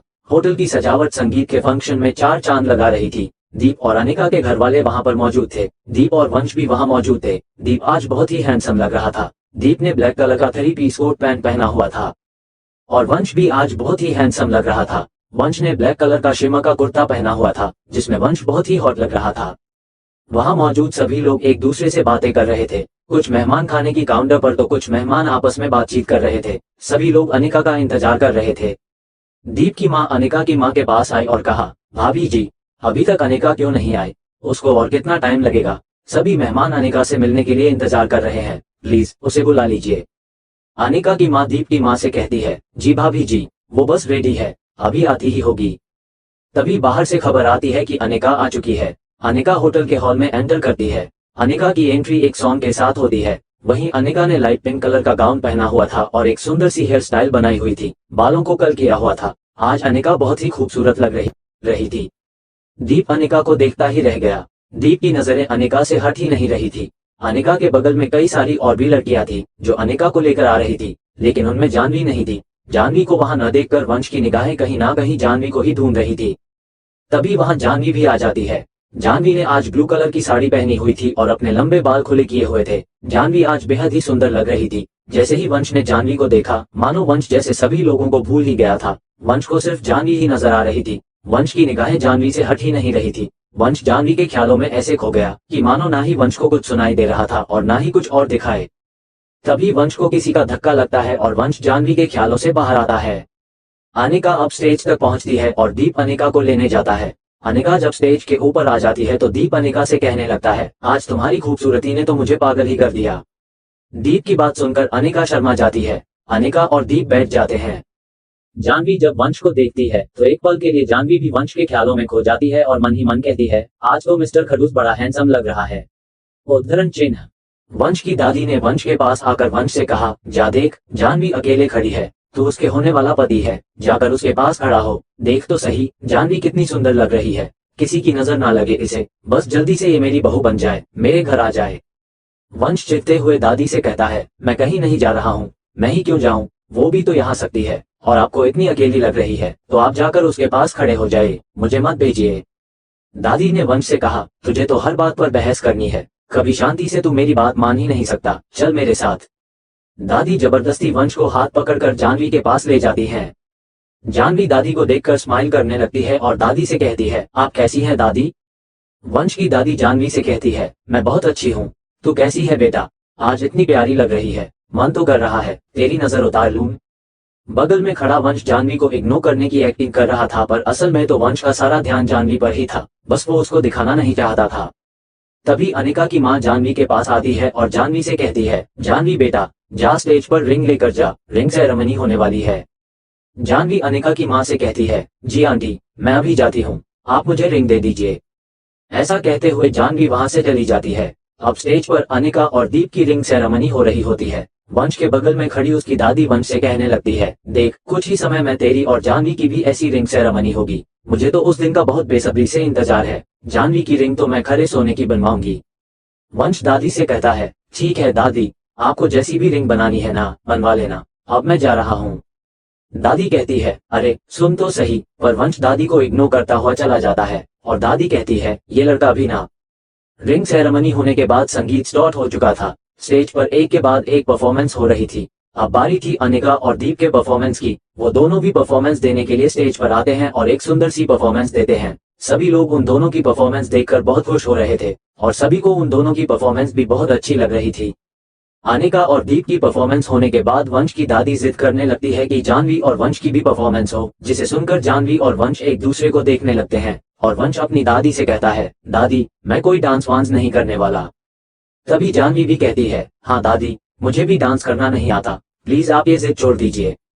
अनिका ने भी जानवी को फोर्स करते हुए कहा, हाँ जानवी, तेरा और वंश का परफॉर्मेंस जरूर होना चाहिए। देख, तेरी अनिका दी की शादी है और तुम मेरी शादी में डांस नहीं करेगी क्या? हम सबको तुम दोनों का डांस देखना है, प्लीज जानवी, मान जाना। काफी लोगों के फोर्स करने के बाद वंश और जानवी डांस के लिए मान जाते हैं। जानवी और वंश की परफॉर्मेंस रोमांटिक सॉन्ग पर शुरू होती है।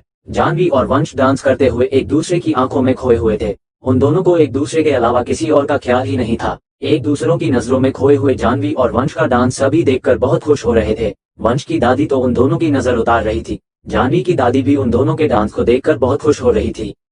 डांस खत्म होने के बाद भी वंश और जानवी एक दूसरे की आंखों में खोए हुए थे। लोगों की तालियों की आवाज सुनाई देने पर वे दोनों एक दूसरे के ख्यालों से बाहर आते हैं और जानवी तो शर्माने लगती है। और जब जानवी और वंश स्टेज से नीचे आते हैं तो वंश की माँ उन दोनों के पास आकर कहती है, तुम दोनों ने बहुत ही सुंदर डांस किया। तुम दोनों की जोड़ी तो बिल्कुल राधा कृष्ण की जोड़ी जैसी लग रही थी। तुम दोनों की जोड़ी को किसी की नजर ना लगे। सभी लोग जानवी और वंश के पास आकर उनकी तारीफ करने लगते हैं और उन दोनों की जोड़ी को एक परफेक्ट जोड़ी कहने लगते हैं। दीप वंश के पास आकर उसे चिढ़ाते हुए कहने लगता है, क्या बात है, मैंने देखा तू कैसे जानवी की आंखों में खोया हुआ था। तुम दोनों को देखकर तो ऐसा लग रहा था जैसे तुम दोनों एक दूसरे से बेहद प्यार करने लग गए हो। सभी लोग जानवी और वंश के पास आकर उनकी तारीफ करने लगते हैं और उन दोनों की जोड़ी को एक परफेक्ट जोड़ी कहने लगते हैं। दीप वंश के पास आकर उसे चिढ़ाते हुए कहने लगता है, क्या बात है, मैंने देखा तू कैसे जानवी की आंखों में खोया हुआ था। तुम दोनों को देखकर तो ऐसा लग रहा था जैसे तुम दोनों एक दूसरे से बेहद प्यार करने लग गए हो। अब आगे वंश इससे पहले कि दीप को कुछ बोलता तभी वहां दीप के दोस्त सिद्धार्थ की एंट्री होती है। सिद्धार्थ को देखकर दीप अचंभित हो जाता है और सिद्धार्थ की तरफ जाते हुए अपने हाथ फैलाकर सिद्धार्थ को गले लगाकर सिद्धार्थ से बोला, सिद्ध, तू यहाँ पर, तू तो मना कर रहा था कि तू नहीं आ पाएगा, अचानक से सरप्राइज कैसे दे दिया? सिद्धार्थ दीप से कहता है, ऐसे कैसे नहीं आता, मेरे जिगरी दोस्त की शादी है, वो तो मैं बस तुझे सरप्राइज देना चाहता था, इस वजह से तुझे मना कर रहा था। दीप ने कहा, तू भी ना, और इतनी लेट कैसे हो गया? संगीत का फंक्शन खत्म होने को आया और तू अब आ रहा है। सिद्धार्थ ने कहा, क्या करूं यार, फ्लाइट थोड़ा डिले हो गई, वरना मैं तो कब का पहुंच जाता। कोई नहीं, अभी तो शादी बाकी है, शादी में धूम मचाएंगे, तू चिंता मत कर, अब चलें, मेरी होने वाली भाभी से तो मिला। दीप ने कहा, हाँ हाँ जरूर, चल मिलाता हूँ, और सभी घर वालों से भी मिलाता हूँ। ऐसा कहते हुए दीप सिद्धार्थ को अनिका से मिलवाने ले गया। सिद्धार्थ ने अनिका से कहा, हेलो भाभी जी, कैसी हैं आप? वैसे मानना पड़ेगा, मेरे दोस्त की पसंद एक नंबर है, जो इतनी सुंदर भाभी लेकर आया है। सिद्धार्थ की बात सुनकर अनिका शर्मा जाती है और सभी घर वाले हंसने लगते हैं। तभी वहां दीप की मां सिद्धार्थ के पास आती हैं और कहती हैं, कैसे हो बेटा, हम सब तुम्हें बहुत मिस कर रहे थे, बहुत अच्छा हुआ कि तुम यहाँ आ गए, अब तुम आ गए हो तो शादी में भी चार चांद लग जाएंगे। सिद्धार्थ ने दीप की मां के पैर छूते हुए कहा, बिल्कुल आंटी जी, बस आप टेंशन मत लीजिए। अब मैं आ गया हूं ना, शादी में और भी धूम मचाएंगे। मेरे दोस्त की शादी है, कोई कमी नहीं रहने दूंगा। दीप सिद्धार्थ को बाकी घर के सभी लोगों से मिलवाता है और सभी लोगों को सिद्धार्थ बहुत पसंद आता है। दीप ने सिद्धार्थ को वंश मिलाते हुए कहा, सिद्ध, ये है मेरा दोस्त वंश, वंश सिंघानिया। सिद्धार्थ ने वंश से हाथ मिलाकर वंश से कहा, नाइस टू मीट यू भाई, और थैंक यू तुम्हारा, जो मेरी गैर हाजिरी में तुमने मेरे दोस्त की शादी में मेरी जिम्मेदारी निभाई। सिद्धार्थ और दीप हंसने लगते हैं, वंश सिर्फ मुस्कुरा रहा होता है। दीप ने सिद्धार्थ को जानवी से मिलाते हुए कहा, इससे मिल, ये है मेरी सबसे प्यारी साली साहिबा जानवी। सिद्धार्थ ने जानवी को देखकर जानवी से हाथ मिलाने के लिए अपना हाथ आगे किया, जिसे देखकर कहीं ना कहीं वंश जेलस होने लगा। जानवी पहले तो सिद्धार्थ के हाथ को देखने लगी, फिर थोड़ा नर्वस होते हुए सिद्धार्थ से हाथ मिलाया। सिद्धार्थ ने जानवी से हाथ मिलाते हुए कहा, क्या बात है भाई, तेरी तो आधी घरवाली भी काफी खूबसूरत है, तेरी तो लॉटरी लग गई। सिद्धार्थ की बातें सुनकर वंश को अब कहीं ना कहीं थोड़ा गुस्सा आने लगा था, और अभी तक सिद्धार्थ ने जानवी का हाथ नहीं छोड़ा था। जानवी कब से वेट कर रही थी कि सिद्धार्थ कब उसका हाथ छोड़ेगा, जिसे देखकर वंश और भी जेलस हो रहा था। तभी जानवी हाथ की तरफ इशारा करते हुए सिद्धार्थ से अपना हाथ छोड़ने को कहती है। तभी सिद्धार्थ ने कहा, ओह सॉरी, वैसे आपसे मिलकर भी बहुत अच्छा लगा। वैसे मुझे लगता है आपकी और मेरी खूब जमेगी, क्यों जानवी? जानवी ने कुछ ना कहते हुए सिर्फ हम में आंसर दिया। सिद्धार्थ दीप से कहने लगा, आज तेरा संगीत है, चलो भाई थोड़ा धमाल करते हैं, थोड़ा डांस करते हैं और दूसरों को भी करवाते हैं। उद्धरण चिन्ह। सिद्धार्थ ने जानवी की तरफ देखते हुए कहा। वंश की निगाहें सिद्धार्थ पर ही थी। सिद्धार्थ की ऐसी हरकतें देखकर वंश अपनी मुट्ठी कसके बंद कर लेता है। डीजे पर एक सॉन्ग प्ले होता है, जिस पर सिद्धार्थ डांस करने लगता है और सभी को ले जाकर डांस करवाता है। सिद्धार्थ जानवी को भी डांस के लिए लेने आता है। सिद्धार्थ जानवी का हाथ पकड़ के उसे भी डांस के लिए ले जाता है, जिसे देखकर वंश का गुस्सा बढ़ रहा था। तभी वहां पर दीप वंश को भी डांस के लिए लेने आता है और जबरदस्ती वंश को डांस के लिए ले जाता है। घर के सभी लोग बहुत मस्ती से डांस कर रहे होते हैं। सिद्धार्थ जानवी के पास आकर जानवी के साथ डांस करने लगता है। जानवी भी सिद्धार्थ के साथ डांस करने लगती है, जिसे देखकर वंश चिढ़ जाता है। तभी वंश की नजर जानवी के ब्लाउज के बैक पर पड़ती है और वंश देखता है कि जानवी के ब्लाउज की जिप खुलने वाली ही है, जिसे देखकर वंश जानवी का हाथ पकड़ के उसको वहां से खींच कर ले गया। सिद्धार्थ डांस करते ही रुक जाता है और वंश को जानवी को ले जाता हुआ देखकर सोचने लगता है कि ये जानवी को कहां लेकर जा रहा है और क्यों ले जा रहा है। सिद्धार्थ जानवी के पीछे जाने वाला ही होता है, तभी दीप उसे रोक लेता है और उसके साथ डांस करने लगता है। डांस करते करते सिद्धार्थ जानवी और वंश की तरफ ही देख रहा था। वंश को जानवी का ऐसे हाथ पकड़ कर ले जाना जानवी को बहुत गुस्सा दिला रहा था। जानवी ने गुस्से से वंश से कहा, अरे कहाँ ले जा रहे हो मुझे, मेरा हाथ छोड़ो वंश, मुझे दर्द हो रहा है, मेरा हाथ छोड़ो। वंश जानवी को एक कोने में ले जाता है और जानवी का हाथ छोड़ देता है। जानवी गुस्से से वंश से कहने लगी, तुम्हारी हिम्मत कैसे हुई मुझे सबके सामने ऐसे खींच के लाने की, और किसने देख लिया होता ना, क्या जवाब देते तुम उनको? ऐसा करने का तुम्हें कोई हक नहीं है, देखो मुझसे दूर रहो, समझे तुम? जानवी की इतनी बात सुनने के बाद वंश जानवी को मिरर में उसकी ब्लाउज की बैक साइड दिखाता है और इधर उधर देखते हुए कहता है, तुम्हारे ब्लाउज की चेन खुली हुई है, तभी वहां से पकड़ कर लाया तुम्हें, समझी? मुझे कोई शौक नहीं है तुम पर कोई भी हक जताने का। जानवी अपनी ब्लाउज की चैन खुलते हुए देखकर घबरा गई और अपने ब्लाउज की चेन लगाने की कोशिश करने लगी, पर जानवी से ब्लाउज की चैन नहीं लग पा रही थी। वंश जानवी को देखकर थोड़ा नर्वस होते हुए जानवी से बोला, पीछे हटो, मैं लगा देता हूँ। जानवी ने वंश से कहा, कोई जरूरत नहीं है, मैं खुद लगा लूंगी। जानवी काफी कोशिशों के बाद भी अपने ब्लाउज की चेन नहीं लगा पा रही थी। तभी वंश जानवी को पीछे करते हुए और अपनी नजर झुकाते हुए जानवी की चेन लगा देता है। उस वक्त जानवी का चेहरा शर्म से लाल पड़ गया था और वंश भी शर्म से लाल होकर वहां से तुरंत निकल गया। जानवी और वंश एक दूसरे से नजर भी नहीं मिला पा रहे थे। म्यूजिक रुकता है और सभी लोग सिद्धार्थ की तारीफ करने लगते हैं। वंश की दादी ने सिद्धार्थ से कहा, बेटा तूने तो फंक्शन में 4 चांद लगा दिया, आज बहुत मजा आया डांस करके। सिद्धार्थ ने दादी से कहा, अरे दादी, ये तो सिर्फ ट्रेलर था, पिक्चर अभी बाकी है, अभी तो आप कल देखना कि कितना मजा आता है। सभी लोग हंसने लगते हैं। संगीत का फंक्शन खत्म होता है और सभी लोग अपने अपने घर आ जाते हैं। जानवी और अनिका भी अपने रूम में अपना मेकअप का ज्वेलरी उतार रही थी। अनिका ने जानवी से कहा, आज संगीत के फंक्शन में बहुत मजा आ गया ना जानवी, दीप का दोस्त भी बहुत अच्छा है, उसने तो फंक्शन में 4 चांद लगा दिए। जानवी ने अनिका से कहा, हाँ दी, आज का फंक्शन तो बहुत अच्छा रहा और सिद्धार्थ जी भी बहुत अच्छे हैं। अब आप थक गई होंगी, आप सो जाइए, आप जितना सोएंगी कल आपको उतना अच्छा फील होगा और आपके चेहरे बहुत अच्छा ग्लो भी आएगा। बस एक और दिन, उसके बाद आप हमेशा के लिए दीप जीजू की हो जाओगी। ऐसा कहते हुए जानवी और अनिका हंसने लगते हैं। वही वंश अपनी बालकनी में खड़ा होगा चांद को देखता हुआ मन ही मन सोच रहा था कि जाह्नवी और सिद्धार्थ को ऐसे डांस करते हुए देख मुझे इतना गुस्सा क्यों आ रहा था। मुझे क्यों अच्छा नहीं लगा था उन दोनों का डांस करना। नहीं, मुझे इससे कुछ फर्क नहीं पड़ना चाहिए। मुझे इससे कुछ फर्क पड़ता भी नहीं है। वंश ये बात एक्सेप्ट करने को तैयार ही नहीं था कि सिद्धार्थ और जाह्नवी को एक साथ डांस करते देख उसे चिढ़ हो रही थी। अब शायद कहीं ना कहीं वंश को जाह्नवी से फर्क पड़ने लगा था, बस वो इस बात को एक्सेप्ट नहीं कर रहा था। तभी रूम में दीप भी आ जाता है। दीप को देखकर वंश ने कहा, आ गया तू? तेरा वो पकाऊ दोस्त किधर है? वो तो नीचे हॉल में बैठकर सभी लोगों के साथ बातें कर रहा है। सिद्धार्थ तो पूरी फैमिली को बहुत पसंद आ गया है। मुझे तुझसे कुछ बात करनी थी। मुझे ऐसा क्यों लग रहा था कि सिद्धार्थ और जाह्नवी को एक साथ डांस करता हुआ देख तुझे जेलस फील हो रहा था। तेरा दोस्त हूं मैं, तुझे अच्छी तरह जानता हूं। तेरी चिढ़ ना साफ तेरे चेहरे पर नजर आ रही थी। तभी वंश दीप से नजर चुराता हुआ बोला, मैं क्यों जलने लगा भला? तू कुछ भी मत सोचा कर, तुझे गलतफहमी हुई है। दीप ने कहा, अच्छा तुझे कोई फर्क नहीं पड़ता, पर मुझे तो ऐसा नहीं लगता। तू भी अच्छे से जानता है कि सिद्धार्थ और जाह्नवी को एक साथ देखकर तुझे चिढ़ होती है। और पता है तुझे चिढ़ क्यों होती है? क्योंकि तू कहीं ना कहीं अब जाह्नवी से प्यार करने लगा है। हाँ, वो बात अलग है कि तू एक्सेप्ट करने को तैयार नहीं, पर तेरे मानने या ना मानने से क्या होगा। सच तो यही है ना कि तू अब जाह्नवी को चाहने लगा है। तभी वंश सीरियस होता है और दीप से कहता है, नहीं, ऐसा कभी नहीं हो सकता। मैं उससे कभी प्यार कर ही नहीं सकता, जिस लड़की से मेरी बिना लड़ाई के बात तक नहीं होती। और तू कह रहा है मैं उससे प्यार करने लगा हूँ? ऐसा नहीं हो सकता और ना ही कभी होगा। दीप ने कहा, अगर तुझे ये लगता है कि तुम दोनों के बीच कभी प्यार हो ही नहीं सकता, तो तू अपनी मर्जी से शादी के लिए हाँ क्यों कर रहा है? क्यों इस शादी को एक मौका दे रहा है? वंश कोई जवाब दे पाता उससे पहले ही वहां सिद्धार्थ आ जाता है और सिद्धार्थ को देखकर वंश और दीप चुप हो जाते हैं। उनको चुप होता हुआ देख सिद्धार्थ कहने लगा, कुछ पर्सनल बात चल रही थी क्या? मैं बाद में आता हूँ। तभी वंश ने सिद्धार्थ को रोकते हुए कहा, नहीं नहीं रुको, ऐसा कुछ नहीं है। तुम यही रुको, मैं तो बस जा ही रहा हूँ। ऐसा कहते हुए वंश वहां से निकल गया। वंश नीचे हॉल में आता है तो वंश की माँ वंश को देखकर कहती है, बेटा तू किधर जा रहा है? रात बहुत हो गई है, अब कहाँ जा रहा है? वंश ने कहा, माँ बस आता हूँ, ऐसे ही थोड़ा बाहर जा रहा हूँ, आता हूँ अभी। वंश की माँ ने वंश से कहा, ठीक है पर जल्दी आना। ओके माँ। ऐसा कहते हुए वंश वहां से निकल गया और अपनी गाड़ी में बैठकर कहीं चल दिया। कार ड्राइव करते हुए वंश के दिमाग में वही बात चल रही थी जो बात दीप ने उससे कही थी।